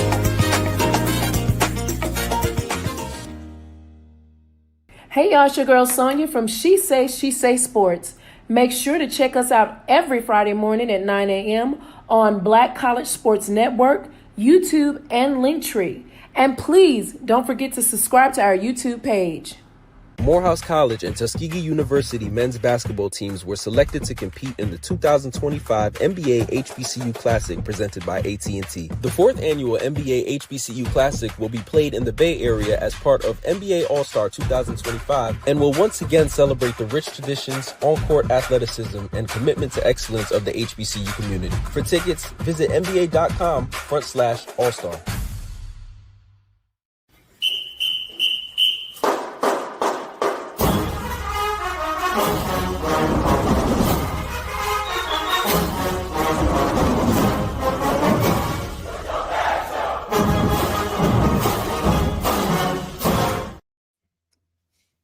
Welcome back to the O&G Strike Zone. Bryan, Kelvin, and now Rattler Nation. Joining us is a guard from Detroit, Michigan, via Syracuse University, one of the top 3 scorers in the SWAC, the leading three-point shooter in the SWAC, and one of the top 5 assist makers in the SWAC. Welcome to the O&G Strike Zone, none other than Miss Cheyenne McEvans. How you doing, Cheyenne? Welcome to the O&G. How you doing? Thank you. I'm doing really well. I just got back from practice, so we heard you had a late practice, so you're able to work in. First off, now let's clear things up. Where are you? Where are you guys practicing? Are you guys in Tallahassee, or are you already on the road in Jackson? We're already in Jackson, so we actually got here late last night. So we had a late practice today. We got to sleep in a little bit today because we got back so late. So okay, good deal. So we're good. We were worried. We didn't quite know the details. So there you go, Rattler Nation. The ladies made it out of Tallahassee before the weather. I mentioned your teammates. I don't know how much of the cold your teammates are used to, but look, you're from Detroit. You played it. This is nothing to you. I mean, you've been in much worse. Yeah, I was joking with him. We actually stopped to get some of the snow off the tires of the bus, and one of my teammates actually went outside and jumped in the snow and was like rolling around, and I was just like, I'm going to stay on the bus because I'm trying to get away from the snow. Rookies with snow. Tell them, rookies. They don't understand. Then I was trying to tell them, like, this little, like, maybe an inch, if that. I'm like, this is nothing. Like, we had inches of snow. I was like, people will be operating as normal. Like, everything was like a ghost town. Nobody was doing anything. No movement outside. Roads weren't clear. I'm like, they would have plows and salt trucks, and everybody been operating like normal with this little baby amount of snow. Tell them exactly. That's how you do it in Syracuse. I know that's two areas, communities that they know how to deal with it. Yes, and then I was in Buffalo before Syracuse, so it's I've been around all this for a long time. That's one of the reasons why I was like, okay, I gotta go somewhere hot. Like, if I'm gonna leave and transfer, I gotta go somewhere hot because I actually don't like the snow. Look, let's keep it real. None of us that grew up in the Midwest really like it. So it's like you just either deal with it or you learn how to move to Florida, like half of us do. So yeah.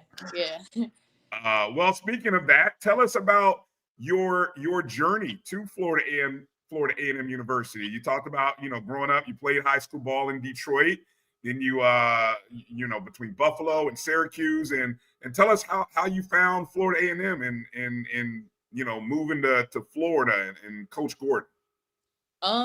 Well, when I entered the transfer portal coming from Syracuse, a lot of the HBCUs didn't really reach out to me.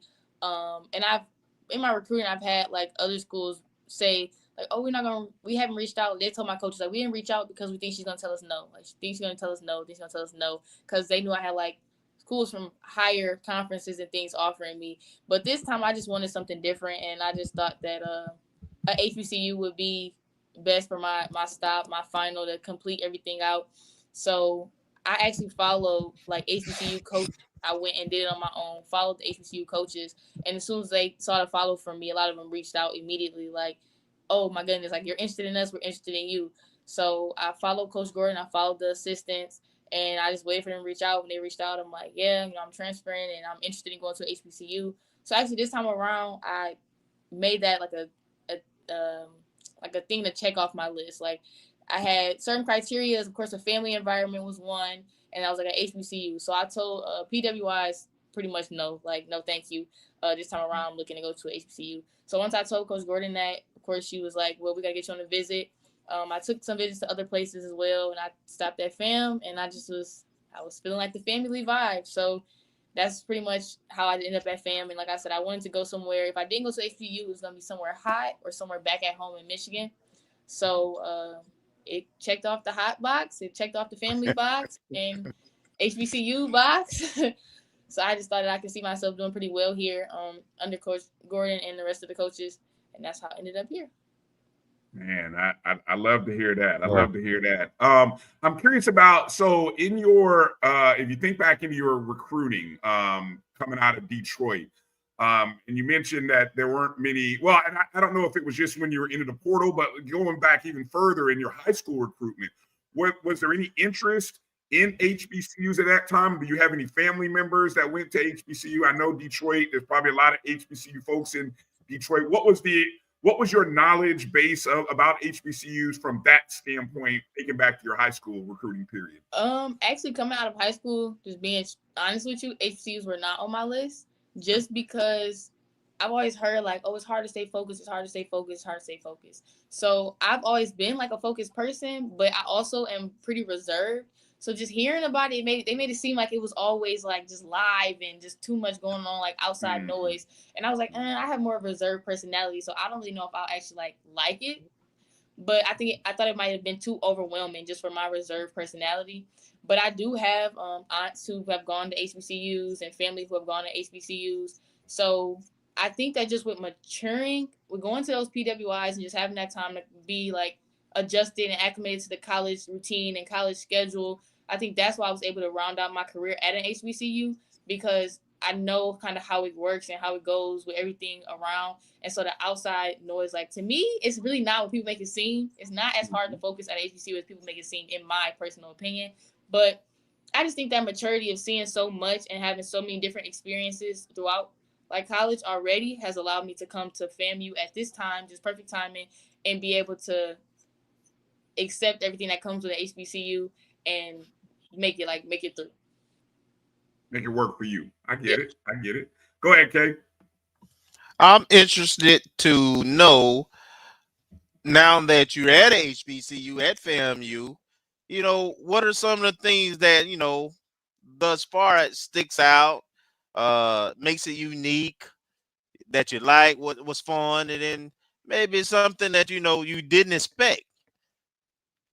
I actually love it.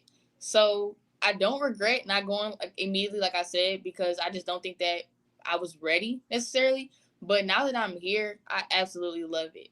Like, just the people are so embracing. It's just a community wherever you go. You feel like you're included in everything that you do. So at the PWIs that I was at, like we had our basketball family and we had, the supporters who support us outside, but everybody didn't really care to get to know you. Everybody didn't care to just say hi to you when you're walking by. So I feel like on an HBCU campus and even in just the community of the HBCU, it's just like that family vibe from everywhere you go and everybody that you pretty much run into. And what surprised me, I don't really think I was too surprised because I was really anxious. Like I said, starting out, I was kind of like, I don't know if I'm ready. But when I made this decision, I was ready. So I was ready to take on everything that came with it. So I don't think anything really surprised me because even like the fun just of the atmosphere at the football games, I kind of already expected that. So I don't really think that it surprised me. Maybe if I did have to pick one thing that surprised me, I guess it might be the support that we get and the other sports, like watching them get, because I knew from me coming from a Power 5, like football games are packed and it's thousands and thousands and thousands of people. So I'm like, okay, I wonder how it's going to be when I go to a HBCU. But the football games were packed and the vibe was great. So I think if I had to pick something, that might have been the one thing that surprised me. But as far as the community, nothing really surprised about that. It's just what I expected. Okay, now I want you to talk about the team. And you know, now you're in conference play and just playing for Coach Gordon, who's a basketball legend and so forth. Kind of talk about your experience in terms of this team and how the season is going.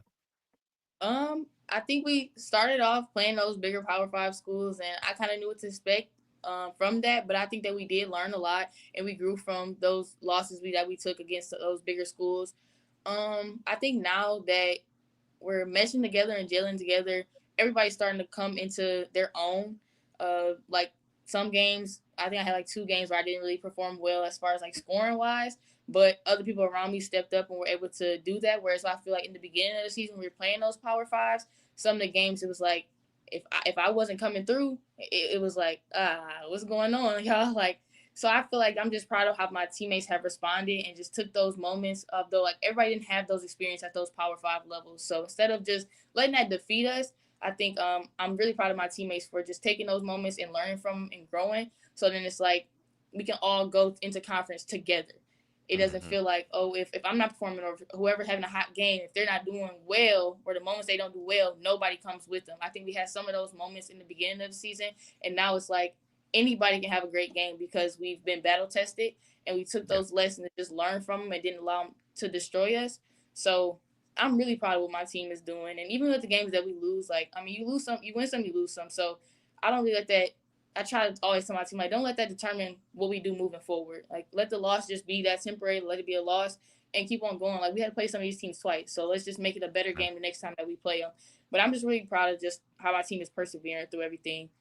So I like playing with people I'm playing with now. And what about Coach Gordon? Oh, I love what's Coach. Like?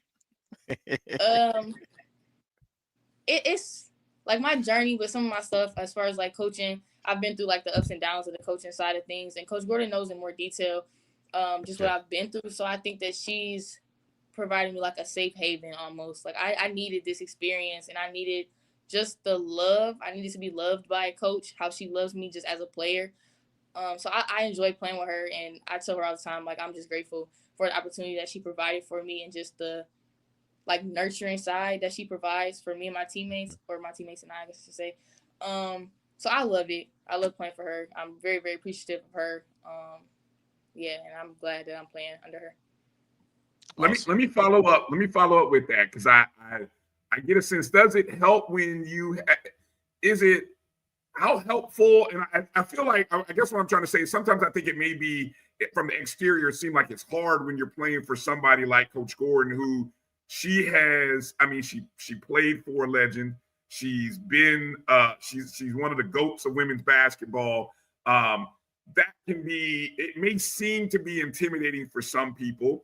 But it sounds like there's a lot of that you've embraced about her.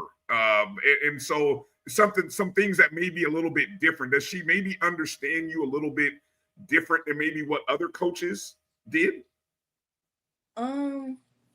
Yes, but that's because I think she's taken the time out to understand me and to listen to what I've gone through, where I've come from, good and bad. How I felt about the things I've gone through, whether good or bad. Like, she's just taking that time with me to understand me. So I think that has made it easier to play for her as far as like an intimidation thing, which I never was really intimidated, because even in my visit, she gave me down to earth family vibes. So it never was, I guess, hard to play for her because you just have to be your authentic self, and she's going to be her authentic self back, which makes it a lot easier. But also, I think, yes, her getting to know me and taking that time out also just built a trust. So I know she trusts me and I trust her. So I think it's like playing for family. It's like, it's just you go out there and you play, and you don't have to face like an intimidation factor when it comes to her because she's very down to earth. Nice. Now, I had a chance to see you for the first time at the game against Bethune, and game, I think you scored 23, had 6. I mean, you filled up the stat sheet, and I told Gerald, who covers, for the Tallahassee Democrat, covers FAMU. I was like, Gerald, have you done a story? I was looking through your bio because I'm gonna be honest, I wasn't too familiar with your bio, but I'm looking through the bio and I'm telling Joe, I said, Gerald, have you seen her bio? Did you know she didn't play at all last year and that she's recovering from an ACL? And we're watching you, and I'm like, yo, look, I don't know how many years she has left at FAMU, but this is going to be an exciting. And then at the end, we found out she got a whole another year after this year of eligibility.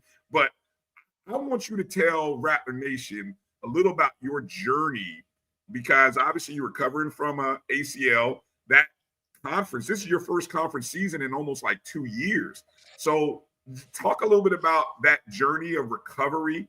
And I could see the joy in talking to you at that press conference and just the excitement you had of just playing your first conference game in like a year and a half, maybe 2 years, but getting that win and being in the competition of conference play again. But I want you, if you can, kind of share that journey of that ACL recovery, what that's been like, and who it's maybe changed you, maybe as a person, even as a basketball player. Okay, so some people don't know, I actually broke my leg in 2017. So I was in high school. I think going through that, I was able to come back, and I actually got cleared the first day of tryouts for my high school team.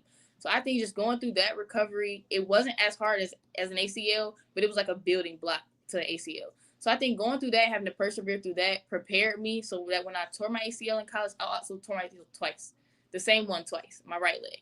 So when I tore it the first time, it was just, I knew that I could recover from it because I had already gone through something and recovered from it and finished my high. Like I did that, I think, in 10th grade, and I still had a great high school career.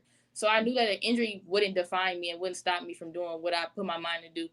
So I think that injury prepared me for my first ACL tear. And I was just knowing that, everything happens for a reason. My family is very faith-based. So I knew that everything happened for a reason, and I could overcome that and do better things than I was doing before.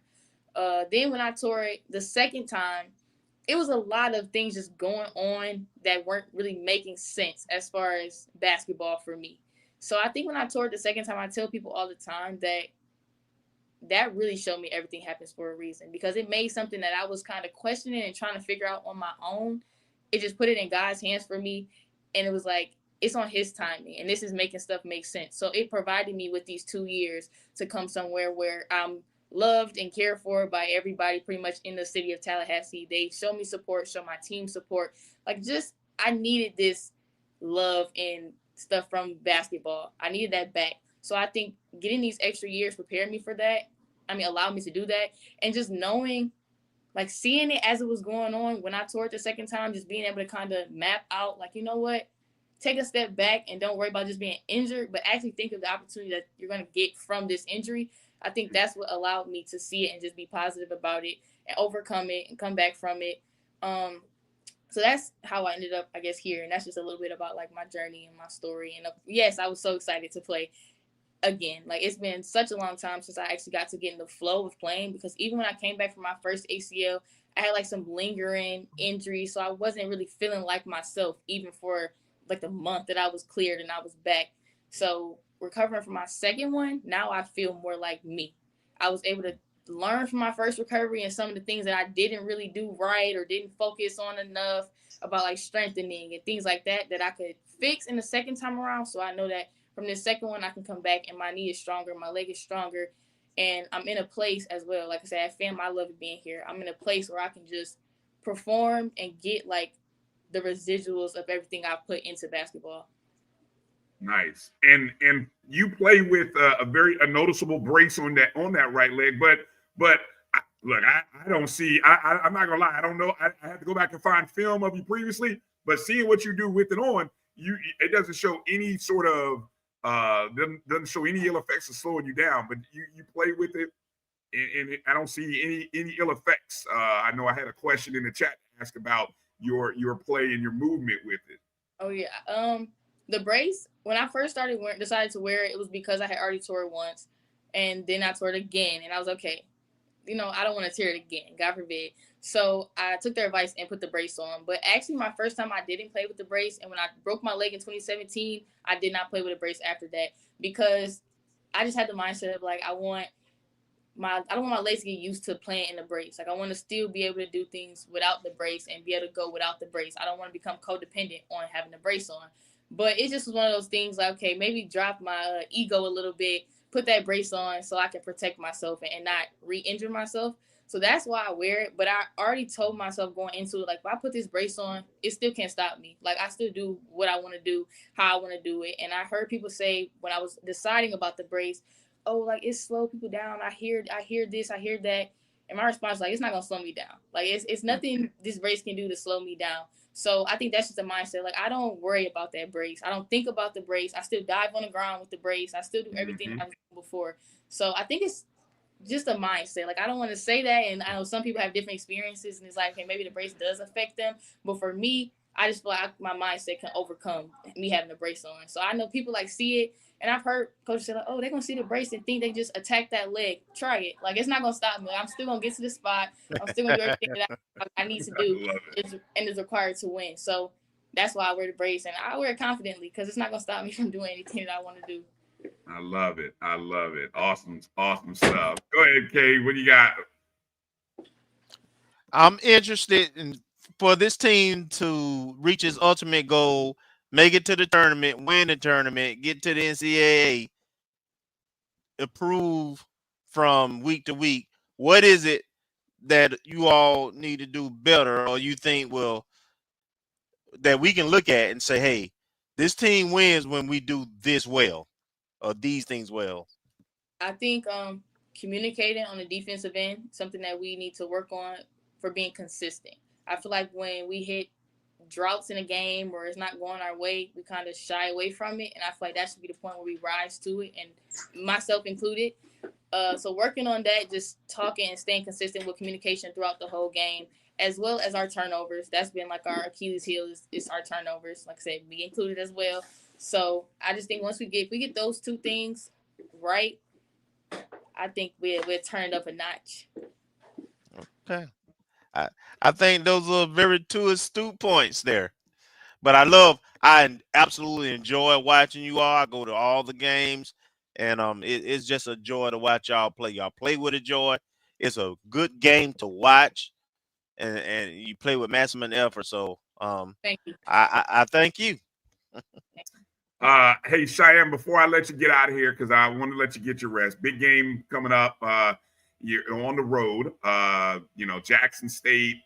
We're all familiar with the big bad team from Jackson and all they've done in the swag. We're not gonna get into it, and I'm not gonna ask you to tell us any tips because there's some Jackson State folks in the chat room, and they'll hear whatever and then they'll run off and try to tell whomever. Yeah, I see you, Jeremiah. But anyway, what I don't even know how to ask this. Give us your perspective on what the team needs to do to have success, not only tomorrow against Jackson State, but then you got to travel over to Alcorn, which is a good team as well. So this is a good test on the road in Mississippi. I think to come out successful in these games, we have to be disciplined with our defensive plan. I think we stick to our defensive plan and can execute well on the defensive end. I think offense will come. I think that our team has been doing pretty well producing on the offensive end. It's been defensive lapses and, like I said, other than turnovers that have stopped us. But if we can just stick to our defensive plan, I think we'll be pretty good. All right. Good stuff. Fair enough. We'll keep it at that and keep all the rest of the game playing tight-lipped because, like I said, I know there's some people in there they're just running to put some stuff on the message boards and all that other stuff. Well, hey, Cheyenne, I want to give the last word to you. to shout out anybody that might be watching, anybody that you wanna give some love and props to, and we certainly appreciate you coming on the show. Wish you and the team much health and much success this season. Hopefully you guys can come back with a pair of dubs in the SIP. And because man, we would love to be able to just talk that noise to them. Anyway, I'm gonna give it over to you now. It's your turn. Go ahead and talk to Rattler Nation. They're watching. They're listening.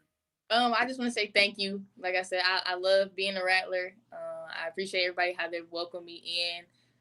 I guess a shout out to my team, my family back at home, and thank you for having me here. And just keep supporting. Like I said, I love being a Rattler because of the love that the team is getting and that I get, and I just appreciate it.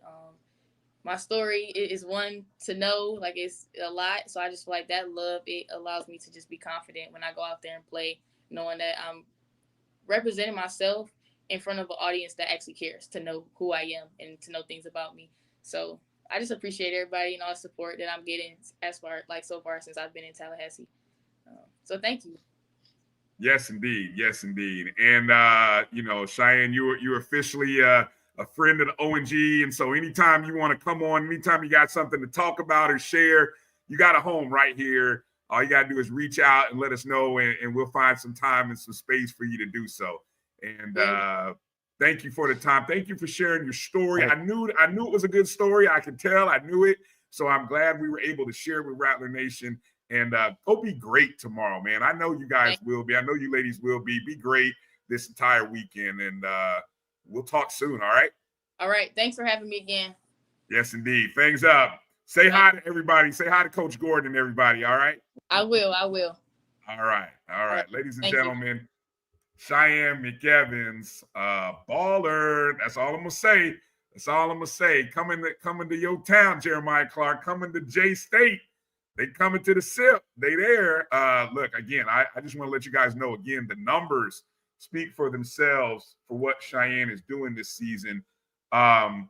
Second in the conference in minutes played. Top 5 in assists per game. The top 3-point field goal percent shooter in the SWAC. And top 3 in scoring. Now, Jackson State got a young lady who's she's pretty doggone good herself, Talia Dilworth. So this game tomorrow will feature 2 of the top 3 scorers, and Dilworth, who sits at number 1, and Cheyenne, who's sitting at number 3. So, this is gonna be a good one. This is gonna be a good one, Kay. It will be. Looking forward to it. Exactly. Yeah, exactly, Ashton. Yeah, B is watching. They watching. They they are. They can't quit us. They can't quit us. Hey, got to mention a few basketball awards. Let me start with the women since we just finished up talking to Cheyenne McEvans. Her teammate, Sabu Gay, ended up with the co-impact player of the week, according to the SWAC. And there you can see that young lady, Miss Dilworth, sitting as a co-player of the week. We got to go up against them this tomorrow. But Sabu averaged over the 2 games, 16 points per game, 10 rebounds per game, 5.5 assists, 4.5 steals, and 2.5 blocks per game in the Lady Rattlers' 2 wins over Mississippi Valley State and UAPB. So I'll tell you, and I think I tweeted this out. There was speaking of Sabu, who she's the next, had a chance to meet her also at that. So hopefully we can get a chance to talk to her as well. But I think this team, there's a nice connection with this team. I really think there is. And I just tell you, if they can, and we've talked about Purifoy, but we just in total, just limiting the turnovers. If this team can, and I hate to say it this way, just sometimes you got to get out of your own way.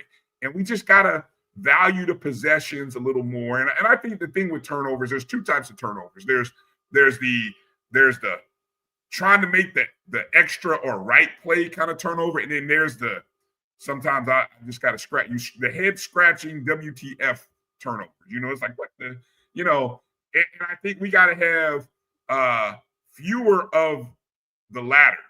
You know what I'm saying? And because the other ones are fixable and they work themselves out, I believe, in the course of the game, because you're trying to make the right play, you're trying to make the right pass, you're trying to make the right read. Eventually that will happen. It's the other ones, especially the unforced ones, that you got to limit. And, I don't know if there's, if anybody were keeping a stat chart on one versus the other, who knows? They might be about 50-50, but if we can bring half of them down, they make a difference, all the difference in the world, right? Stay out of foul trouble, particularly on the road, which she talked about communication on the defensive end. That'll help, stay out of foul trouble, especially early. And then, limiting the bad turnovers. You got it. Yeah. When you look at the standings in the SWAC right now for the women, Texas Southern's women sitting right now at 5-0 in conference play, having won all 5 of their conference games on a 5-game winning streak. Jackson State is sitting at 4-1 in a 3-way tie with Alabama A&M and Southern. And then the Rattlers are sitting there at 3-2, tied with Bethune-Cookman. So, we mentioned having to take on Alcorn after we take on Jackson on Saturday.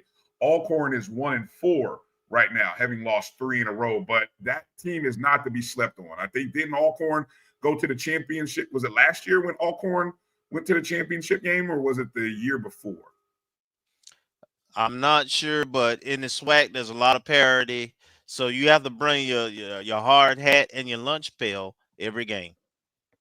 All right, good stuff. So again, let me make sure I got the tip-off time. But you got the tip-off time. What time is that game for Jackson State tomorrow? Is it 8 o'clock Eastern or 7 Eastern? I just closed it. And hey, Jeremiah, since we see you in the chat, what's the pay-per-view setup going to be like for that game? Because, Jackson likes to charge $20 a game. So, look, exactly, Hollow. Look, they're probably going to charge 20. It's usually always 20. So, yeah, unless that game is somehow featured on the SWAC digital network, I got a feeling the pay-per-view on that game might be about $20. So we'll have to see. I'll let you, if you're pulling that up, I'm going to go to the men's side, Cam. I'll let you pull that up for a second and talk about the men SWAC honors. Sterling Young earned SWAC Player of the Week for the men overall. So congratulations to Sterling. Of course, Sterling in the 2 games over the week averaged 27 points per game, 3 assists, and 2.5 rebounds per game. Sterling, of course, had the 37-point game against UAPB on Saturday, shooting 7 of 10 from the 3-point arc. So it was a big day for Sterling. What'd you come across, Kelvin? Anything? 6 o'clock Central Time. All right, so 6 o'clock Central Time is that's 7 Eastern. All right, so all right. What did you say, EA? It'll be he said you get it with people talking in the background. Well, it is what it is. So, and what I think that, because I'll tell you why I think that is, EA, because I saw the where they put the broadcast booth. It's actually imagine courtside and then having a row of 4 rows in front, and then you have the meet. So they're not calling the game necessarily from the court. They're calling it from about 4 rows up. They have like another media row table, which is like 4 rows up. I've never been there, but at least I seen a picture from Mo Carter when they did the SWAC digital broadcast, I think, of the Alabama A&M and Jackson State game. So Yeah, so it'll be interesting, but That's the way. Hey, that's the way it was in Gaither back in the day. back in the day. Yeah. Yeah, well, all right. So yeah, you get some lively comments and commentary. Okay, so the doubleheader again is Saturday for the women and men. That is at Alcorn. 1 o'clock for the women. What is that? 1 Eastern. It says 1 Eastern. So that means a noon. On So the that means SWAC. it's a noon.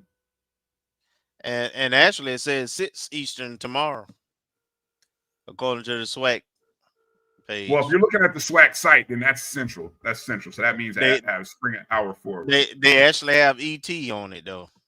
Really? Okay. Yeah. All right. Well, the doubleheader is Alcorn State, women first, then the men.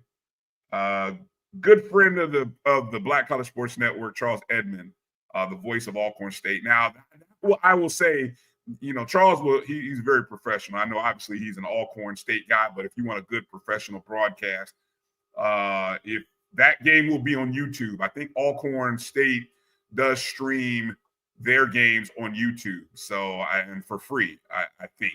So you should be able to catch the women and men that broadcast on Saturday via Alcorn State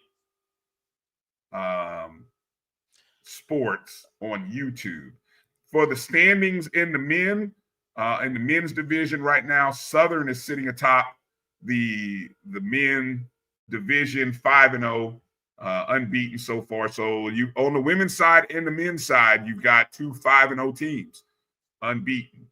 Texas Southern and Bethune and Jackson State are all sitting at 4-1. When we take on Alcorn, of course, is 3-2. We are 2-3. And then, of course, on Monday, the standalone game on Monday, the men will travel over to Jackson State. Well, they will take on Shannon. What was Shannon's last name? Grant. Yeah, Shannon Grant, who transferred from FAMU to Jackson State. He will be there playing for Jackson State. So I know he will be extra motivated. Although, look, different coaching staff, it is what it is. But it'll be interesting to see how our bigs, his former teammate Eatman, and how our other big does against Shannon, who again, I thought he was underutilized last year. Would have been he got some skills. He's not a bad big man. He actually has some offensive skills.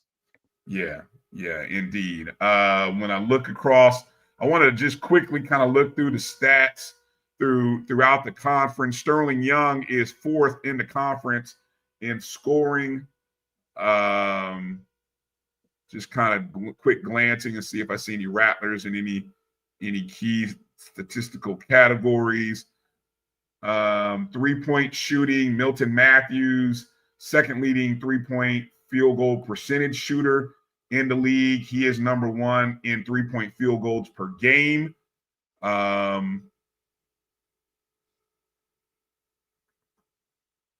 Sterling Young, top 5 in free throw percentage in the conference.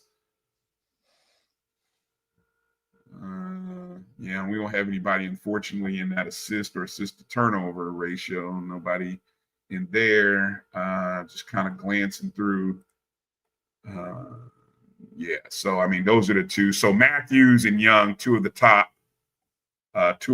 producers in that. I saw someone ask about Washington and what's his status. Don't know. Caleb Washington. We haven't seen Caleb Washington in a SWAC contest yet. So who knows? Maybe we will see him this weekend. Not quite sure what the nature of his injury or health is. Back. Is Chapman back? Yeah, Chapman played both games. You're referring to Jordan Chapman. Jordan Chapman did play both games this past week against Valley and UAPB. would like to find out too what's the status on the women's side of Purifoy as well as Delancey. Yep, two that we haven't seen. Yeah. Yeah. So needless, we haven't seen either of those two young ladies. So, but it's looking at. I did come across a great article, which I'll try. I saw this from a Detroit area writer. Of course, not only is Cheyenne McEvans is from Detroit, but Sydney Hendricks is from the Detroit area as well. Farmington Hills, Michigan, which I guess is a suburb of Detroit. So the article was based on the two young ladies coming from the Detroit area playing at FAMU. So I will try to find that article. I saw it on Facebook, and I know I thought I had shared it on our Facebook page at ONG Strike Zone, but if I can find it on X, or maybe if I can find it again on our Facebook page, I'll send a tweet out. But it's a good read about Sydney and, of course, Cheyenne. So many people, hopefully you got a chance to get to hear her story a little bit. Let's transition or pivot for a second to some of the other sports that played over the weekend, Kelvin, because, we did mention tennis, of course, but track and field was out on the track this past weekend at the Night Track and Field Center in New York, competing in the HBCU Showcase, featuring some of the nation's best from HBCU track and field programs.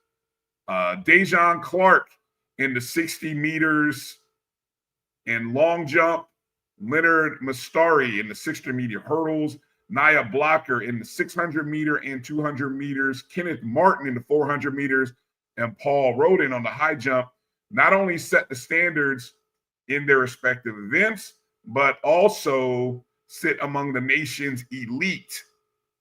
That is top 50 on the NCAA's Division I indoor qualifying list. Nia Blocker, her 200-meter time of 23.55 ranks 14th. That's the highest ranking of any Rattler so far this season. And Clark's 60-meter performance of 6.66 ranks 20th. Clark and Blocker were two-time winners on Sunday. They both left the Night Track and Field Center with personal records in the 60 meters. The Rattlers had 17 total PRs at the event. And there were 16 colleges in competition. FAMU placed second overall, trailing only Norfolk State. The FAMU women finished top 3, finishing third in a competitive 17 field behind Hampton and Howard. So how about that? The men coming in second out of 16, the women coming third out of 17. I'm feeling pretty good about Kelvin, about what these Rattlers can do when and the SWAC indoor tournament is less than a month away. Yeah, about a month away, and their previous track meet, which would have been kind of a warm up for this part of the season after the break. Remember, in Birmingham, it got snowed out, so to set all these personal bests in your first meet in January against that kind of competition is absolutely, they should feel really good and confident. But coach is doing a really good job with the program, so he brings in good kids, and him and his coaching staff, they train them and coach them up. So he feels good about his teams as always, and look like he's got another strong team. Are there any indoor track facilities in the Tallahassee area? No, there's no indoor facility between west from the west to Jacksonville, I think. Okay. So obviously our ability they practice outside. Okay, well, obviously that's not happening right now.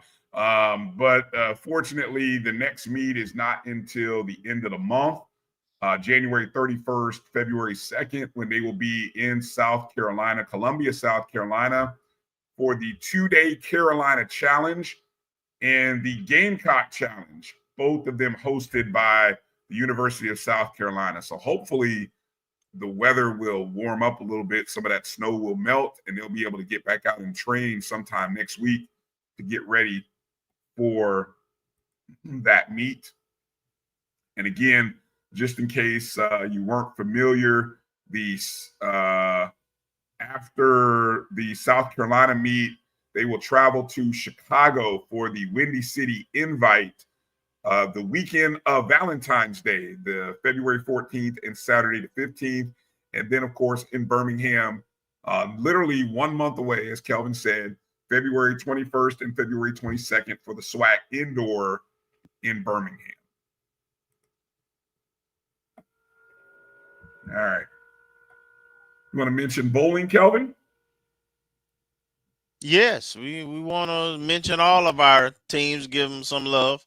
You know, I want to preface what you're about to say that, you know, coach has only been on the job for a month, and he in this team doesn't have a scholarship bowlers. They may have one left over, but I don't think I think this is a bunch of volunteers and walk-ons right now. So, you know, well, they've got a couple people who played last year who were on the roster last year. Yeah, but they had to fill out that roster because of the situation. So even those ones remaining may be holdovers, but I don't think they were scholarship. Okay. Well, we'll try to get some more details on that, but I do know they played about 14 matches over the course of the 3 days, and we only got one win in that. I'm trying to recall which I've seen the scores, but I'll be honest, I don't remember. I don't know, where did I see that graphic at? Was that on the Twitter page for the SWAC? I don't know if you got that handy. But we did get one win during the meet, during the multi-team meets. And I think so. Nobody went winless. Put it like that. Nobody went winless. Any of the schools, and of course, the schools participating. You had Alabama A&M, Alabama State, Jackson State, Grambling State, Prairie View Southern, and Texas Southern. So and I don't know if that's the only. I don't know if there are more than 8 bowling programs in the SWAC. So I got to do a little research on that, or if anybody knows offhand, but that's the 8 that were there. So I think that's it. You think that's it? Okay. I mean, it sounds like all the major players there. It seems like all the big schools. Because who's not included? Bethune, Valley, Alcorn, and somebody else. But I'm not surprised that those 3 don't have bowling programs. And if I can offhand really quickly think of who the 4th one is, I'd be doing well. But anyway. So, yeah. Let me look here on the schedule for the bowling. I'm not sure much will be happening this weekend. We defeated Grambling. That's who we defeated. We defeated Grambling over the weekend. So should have gone here in the first place. There is another SWAC roundup coming up in February. Same location, February 8th through the 9th.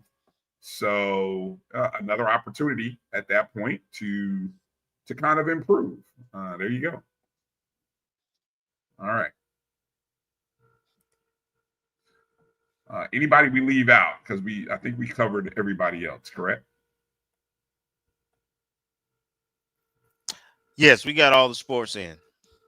All right. Marcus put since the last time we were on the show, Marcus, was it 2 weeks ago? We went through a big list of the committed names. And so Marcus had sent a recruiting update. So I wanted to go through, I think I got 3 or 4 names here, Kelvin, that Marcus added since the last show 2 weeks ago. That was the week before Coach Colsey. So sort of picking up from that point, committed to FAMU, an offensive lineman, Chigozie Okeke. Yeah, you Nicknamed butchered Gozie. No, you know what? I bet it's Okeke because I've seen this spelling and the pronunciation from a couple No, other players. I'm not talking about the last name. Oh, I'm Gozie. How about I just stick to Gozie? I tried to. Yes, I'm just Gozie. 6'4", 300-pound young man from went to Jesuit High School in Tampa, class of 2022. You can see his previous stops. He was at the University of West Florida and then later at Iowa Central Community College. He was a 2021 All-Hillsborough County offensive team member. His school, he did win a state championship with Tampa Jesuit in 2021. And then he was a part of the 2022 national semifinal team for the University of West Florida. So that team was also pretty good. And then you look in 2023, that team went to the Super Regional. No, they were Division II champs in the Super Region. So that means they got to the quarters, I think. If they came out of the regions, I think that's how it works. Mm-hmm. Yeah. He committed back on the 12th. Also on the defensive line up front, Jahan Myers, 6'3", 265, Luella High School in Luella, Georgia. He's a class of 2020. Wow. So that's it feels like that's a long time ago. So this might be coming up on his final year of eligibility. Grad student, yeah. Grad student, okay. Voted 2019 class 4A Region 4 all-region team. Again, probably, it looks like he spent his entire time at Kennesaw State. You don't see any other colleges. So he was probably a 4-year player at Kennesaw. Very, very rare to see that. I was looking around. I'm like, wait a minute, there's only one school that he played for? I'm very rare to see these days. But, and he actually played. He actually have stats. So. Well, I would hope after 4 years. So yeah, we'll have to kind of dig into the numbers and kind of see what kind of production that Jahan had. He committed on the 12th as well. For Murray Butts, linebacker, 6'1", 230 from Booker T. Washington High School down in South Florida, class of 2023. He coming from Navarro Junior College out in Corsicana, Texas. Voted 24 All Southwest Junior College Football Conference, All Conference Team honorable mention. Came out of Miami, where he was named Miami Herald Class 2A Metro 1A Metro All-Dade County third team, which can't scoff at that given the fact that all the talent down in South Florida. So just being a part of the first 3 teams is pretty doggone impressive. His senior year, Booker T. Washington went. This was back when they were doing the FHSA was doing that ridiculous rural and metro stuff. Mm-hmm. He was the Metro Regional Semifinals, which was technically the second round there at Booker T. Kenari Wilcher, wide receiver from University of Illinois. This one got a lot of attention. I know I saw Gerald talk about this young man from out of the University of Illinois. Moorhaven High School, class of 2023. He was a Florida High School Football.com Class 1A Suburban All-State Football Player, second team offense. Moorhaven, Florida. I'm not familiar with Moorhaven, Florida. Any ideas where Moorhaven, Florida is? Southwest, I think it is. But this kid, he also played at Child's High School his first 2 years. So he was in the Tallahassee area prior to him going to Moorhaven for his junior and senior year. Okay. Good to know. Good to know. He committed on the 14th of January. Okay. Interesting roster updates here. Preseason practice 2025. Now, hold on. I want to mention something here because I see a couple of people say Panama City, and then No, he ain't thinking about the community. There's a community in Panama, black community, but where this kid is from is actually on the southwest coast of Florida. All right. As J-Man just pointed out. Oh, Jimmy Matt, he got it near Lake Okeechobee. Is that big lake in the middle of the state? More toward the middle bottom of the state, but yes. That's the best I can describe it. On the map, it's just this big body of water. It's there. Just pretty much that, just the Everglades. Just call it all of that. Exactly. I have no idea. Jimmy, thank you for pointing all this out. Yeah, exactly. Moorhaven is near South Bay and the west side of the lake. Okay. That's a lake. Interesting.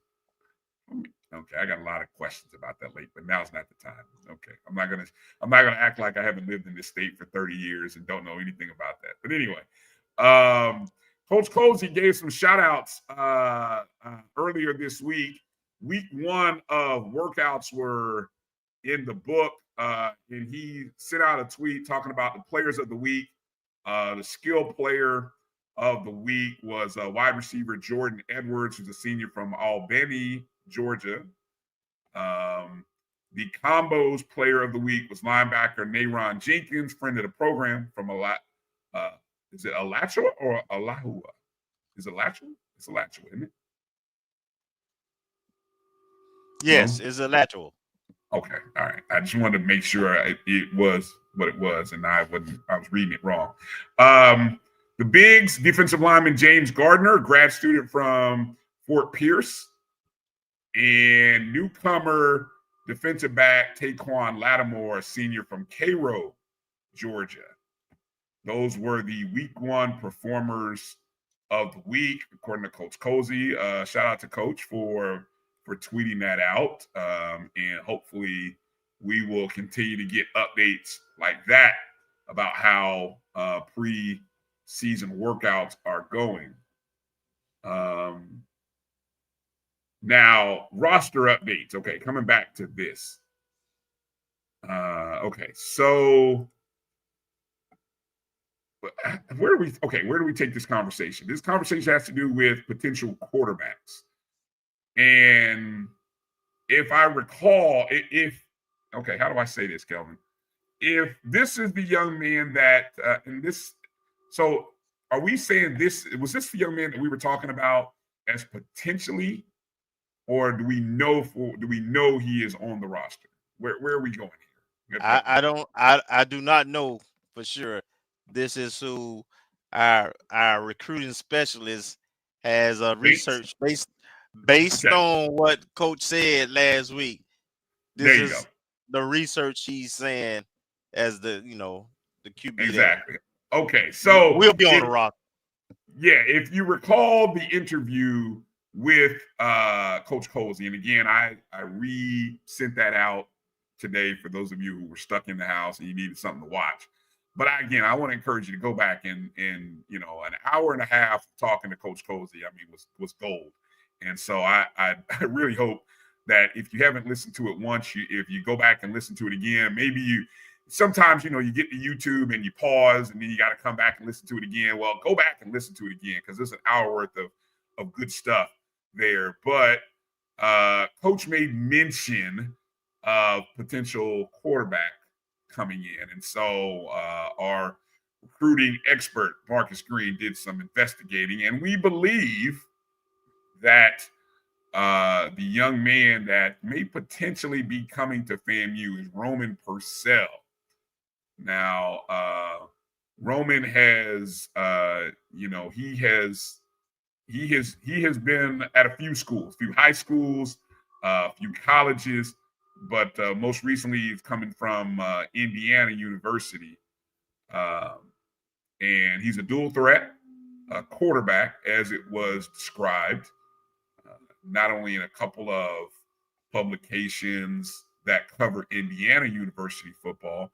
You can also see that he spent some time at North Carolina A&T State prior to transferring to Indiana. And I guess the big point takeaway here is that Coach Colsey mentioned wanting to have a dual threat and have somebody who has the versatility to do both. Yeah? Did I get that right? Not just Coach Colsey, but specifically who I knew offensive coordinator would be, who was a legendary dual threat in the Canadian Football League. And so, as well as the guy we brought in, we have already brought in a dual threat. We have a couple of guys on campus still remaining.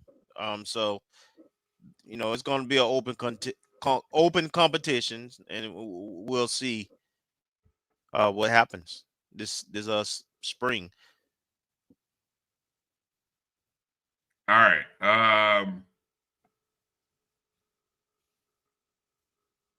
Taking a look at, Marcus does a great job of breaking a lot of things down. So let me go to the next graphic that he has provided here. And this is a breakdown of the offers by position in 2025. And so if you're looking at the big wheel there and you want the color-coded breakdown, the big blue wheel represents defensive backs, making up 23% of the, I hope I'm reading this right, of the offers by position, defensive backs, followed by defensive line, which would be in orange. You can see the three offers in gray, and I'm going clockwise here, folks. So if you go from blue, where it says defensive backs, down to orange, which is defensive line, and the gray would be our kickers and punters. Then moving left, which would be almost at 7 o'clock, you'd see in yellow the quarterback numbers. So quarterback and offensive line, which would be in blue, kind of about 8 o'clock. In green would be the linebackers at 2 as well. And so then you start to move, once you move past 9 o'clock on this wheel, then you start moving into defensive end linebackers, wide receivers, defensive end tight ends, and running backs. So do the math on that. Let me see. 5, 9, 12, 14, 16, 18, 19, 20, 21, 22 offers so far for the class of 2025. Is that what you're coming away with as well, Kelvin? I believe that's not just offers. I'm thinking 22 is the commit. Yeah. Okay. It's more offers than that, but the committed. Tony said I'm high. I'm not high on him already. He probably didn't even play any. I can't, come on now, stop it, Tony. Don't be that way. I love my Indiana. Look, hey. Indiana is a football state, by the way. Just in case I needed to remind people, Indiana is a football state. He's a homer. It didn't look that way Monday, but he's a homer when it comes to the Central Florida quarterbacks too. Oh wow! No, I'm not. Not hard. That ship has sailed. Okay, another great offers by recruit type. Even more analysis here for those of you are interested. The class of 2025 FBS transfers making up 59% of the offers for this upcoming year. So far, 13.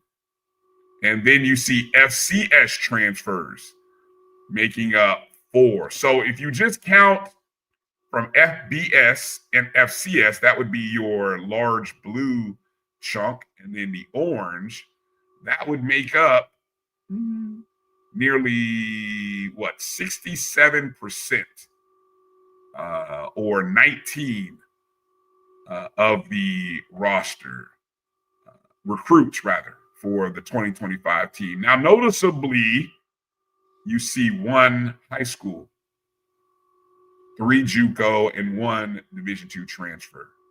So that's a little bit of how that is made up. Yeah, and Coach kind of spoke to it about getting how differently junior college and transfers coming in with credits, transferring over, being accepted into the university's admissions versus coming straight out of high school in that challenge. And then, of course, the trend is, frankly, coaches have a small, short window, and you got to win now. So, they look to the transfer portal for immediate help, and then the regular signing periods when you might see a couple of more high school kids. That's just not us. That's just how it is right now. Mm-hmm. Recruit. Let's see. The transfer recruit offers by division and conference.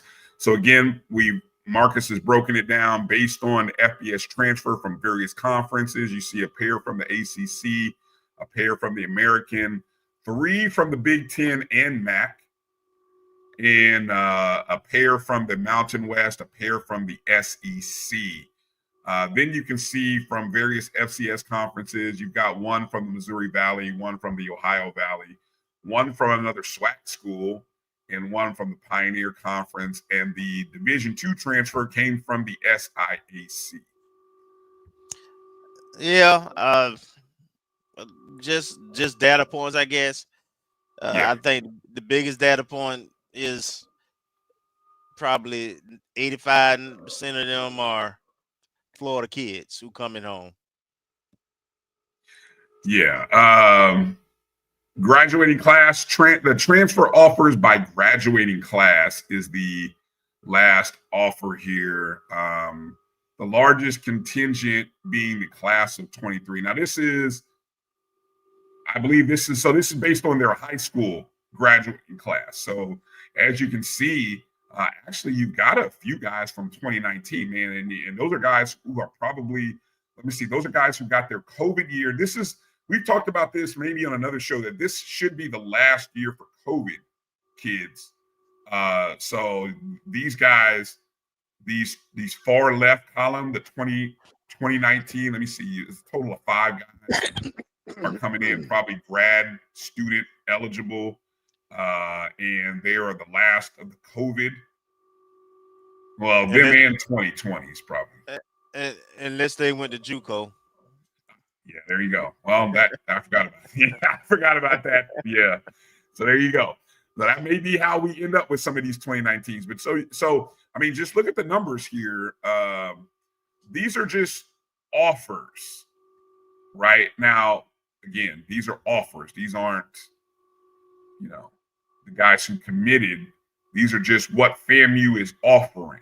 So this sort of this is your big picture, and so this tells you who FAMU has been offering and what class. Marcus does a great job of breaking some of this stuff down. Notice the big category that I see, Kelvin, is that color in brown. That's your offensive lineman.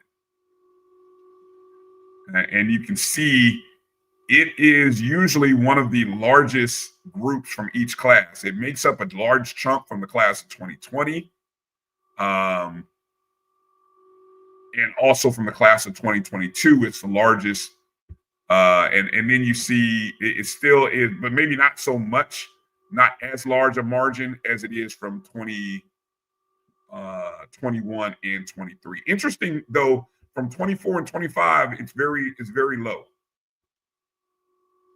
Very low. Yeah.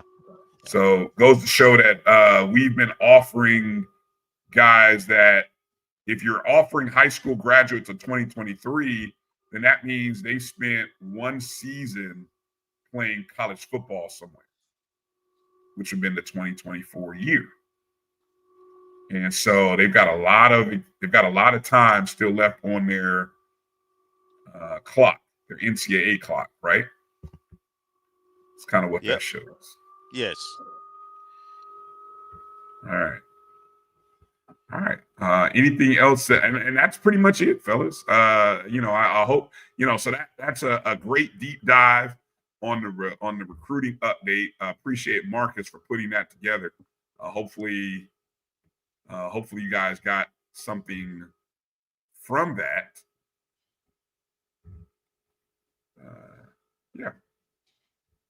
Yeah, good stuff, man. Loaded show. Yeah, loaded show.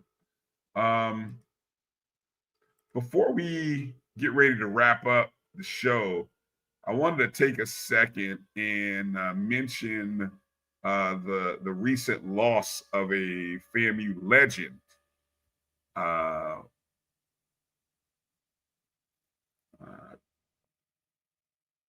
Former FAMU and Godby star Sammy Knight recently passed back on, I believe it was the 20th, earlier this week. I think I saw the tweet come out from Coach Colsey. Reading from an article by Jim Henry in the Tallahassee Democrat, Sammy Knight's athleticism and natural ability immediately stood out to his Godby High teammates. Even former Florida A&M football coach Reedy Hubbard said Knight was one of the best all-around players he had recruited and signed at FAMU. Knight, who quarterbacked the Godby Cougars to the program's first state championship in football in 1976, and 3 years later led the Division I AA Rattlers over the Division I Miami Hurricanes, is one of college football's greatest upsets, died Sunday morning. Knight lived in Daytona Beach area and had been in failing health, according to former high school teammates. He was in his mid-60s. To quote Coach Hubbard, "I thought it was a really big deal when we were able to land Sammy and keep him in Tallahassee. He could do it all. He was such a special talent." So, of course, a lot of this article from the Democrat mentions much of Knight's time at Godby, and, of course, what he was able to do, and, of course, leading Godby to their first state championship. He was a co-player of the year in the state of Florida his senior year, all Southern and all state, according to Tallahassee Democrat Archives. He accounted for more than 2,000 all-purpose yards in passing, running, and returns.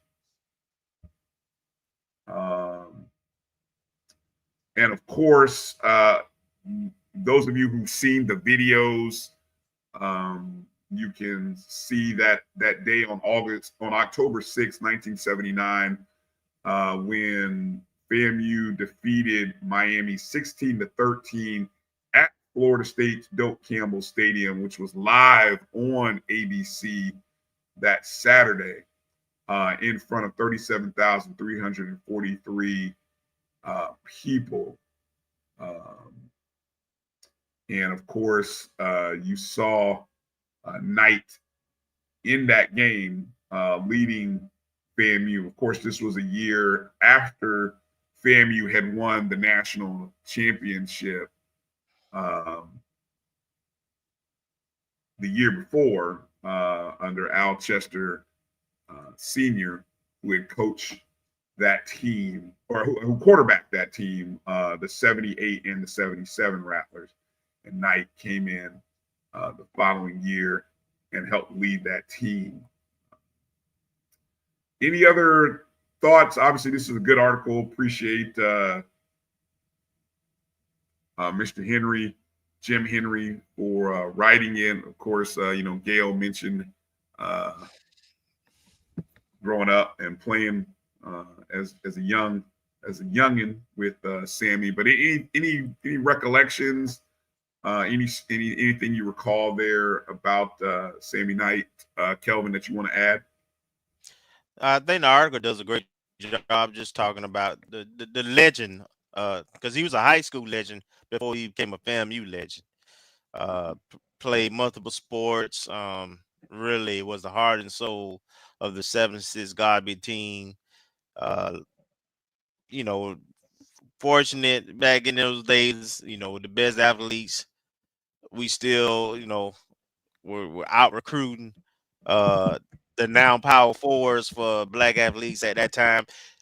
There's a podcast somewhere, video with some of the Miami Hurricanes players talking about losing that game and how Howard Snellenberger, after losing that game to us and had all those kids from South Florida on the FAMU team, started the process of the Hurricanes starting to recruit local kids from Miami and trying to keep them home.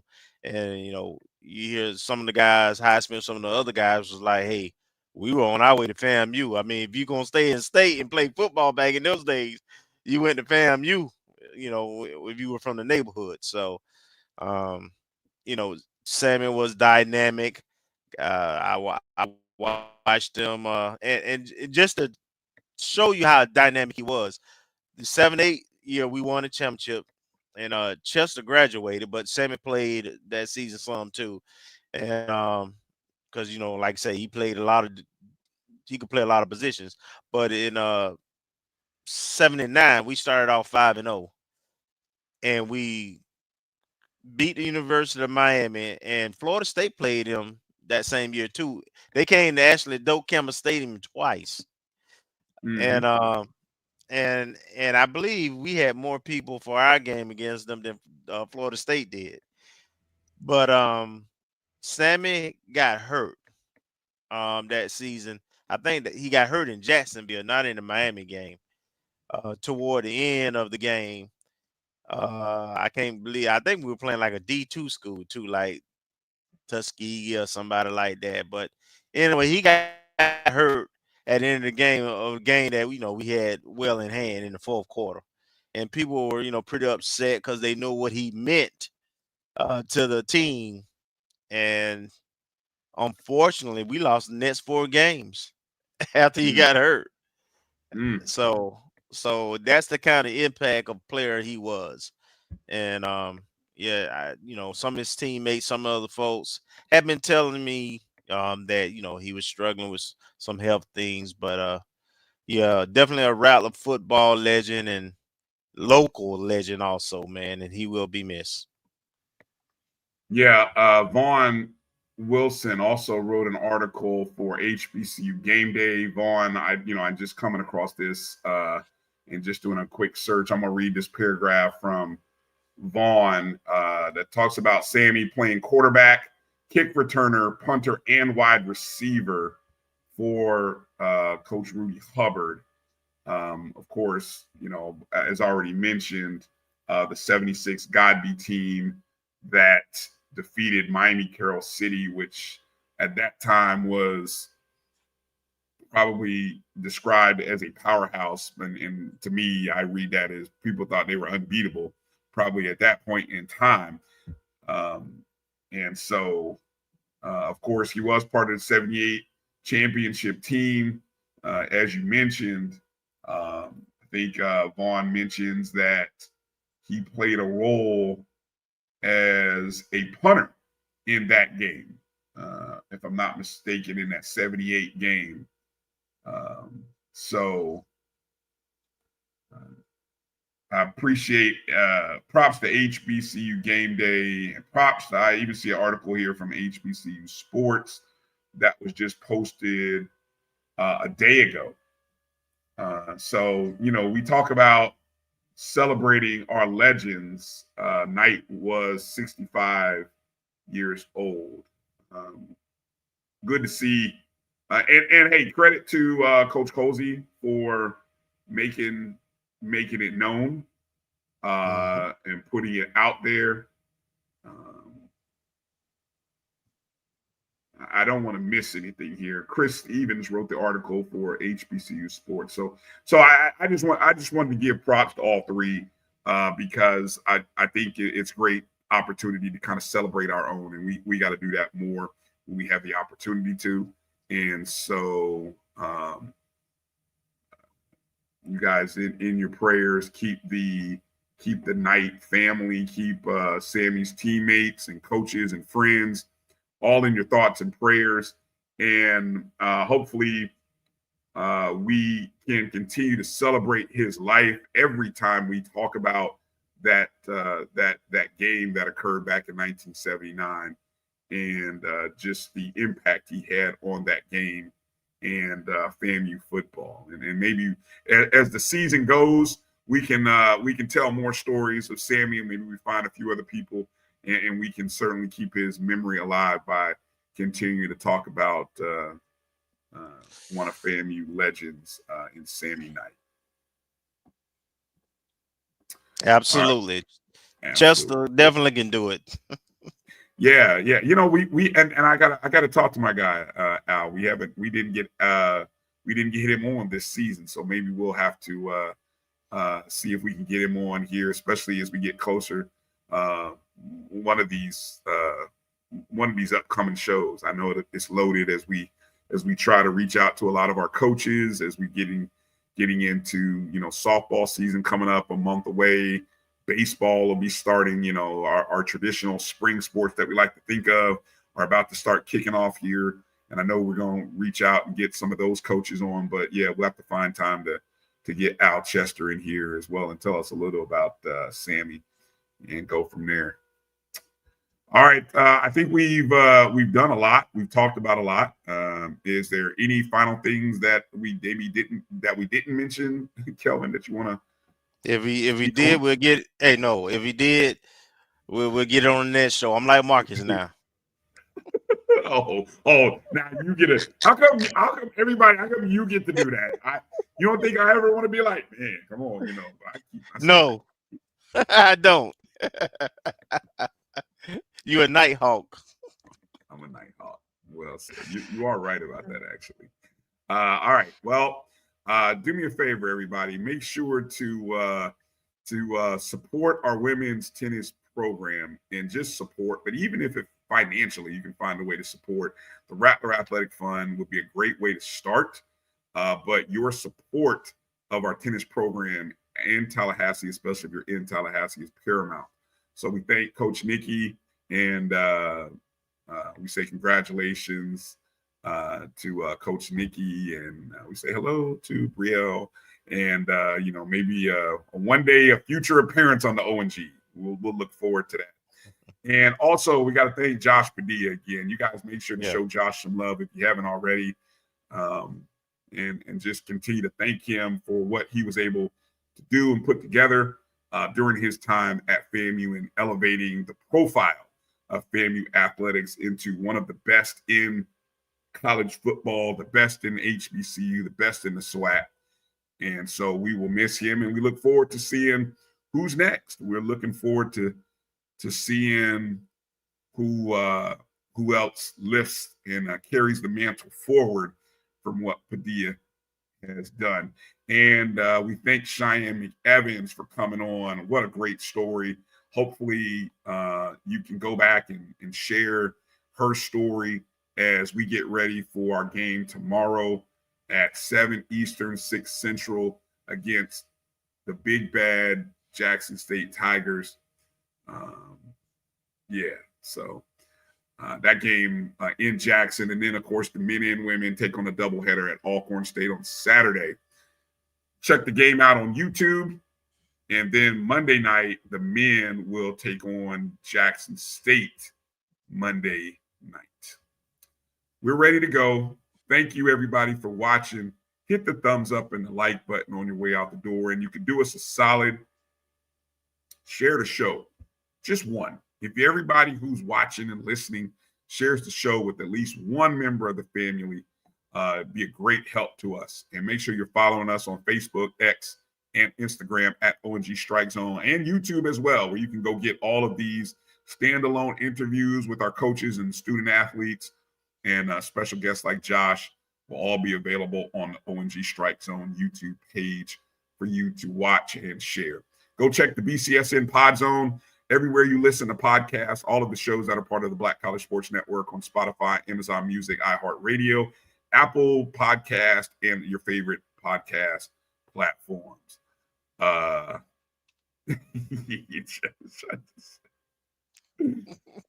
was going to throw a joke out there similar to that EA, but I said, nah. I just don't want to see him taking any photos like on the pillows and that. They're like, nah, don't do that, bro. You're good. But anyway, thanks everybody watching. Good luck, Jeremiah Clark. We coming for y'all. We coming for y'all tomorrow night. It's coming to an end. It's coming to an end tomorrow night. Bold prediction. Rattlers by 3. Rattlers by 3 tomorrow night in Jackson, Mississippi. All right. For Marcus Green, who's somewhere out on assignment, but did a great job with our recruiting update information, and Kelvin Rozier, I'm Bryan Fulford.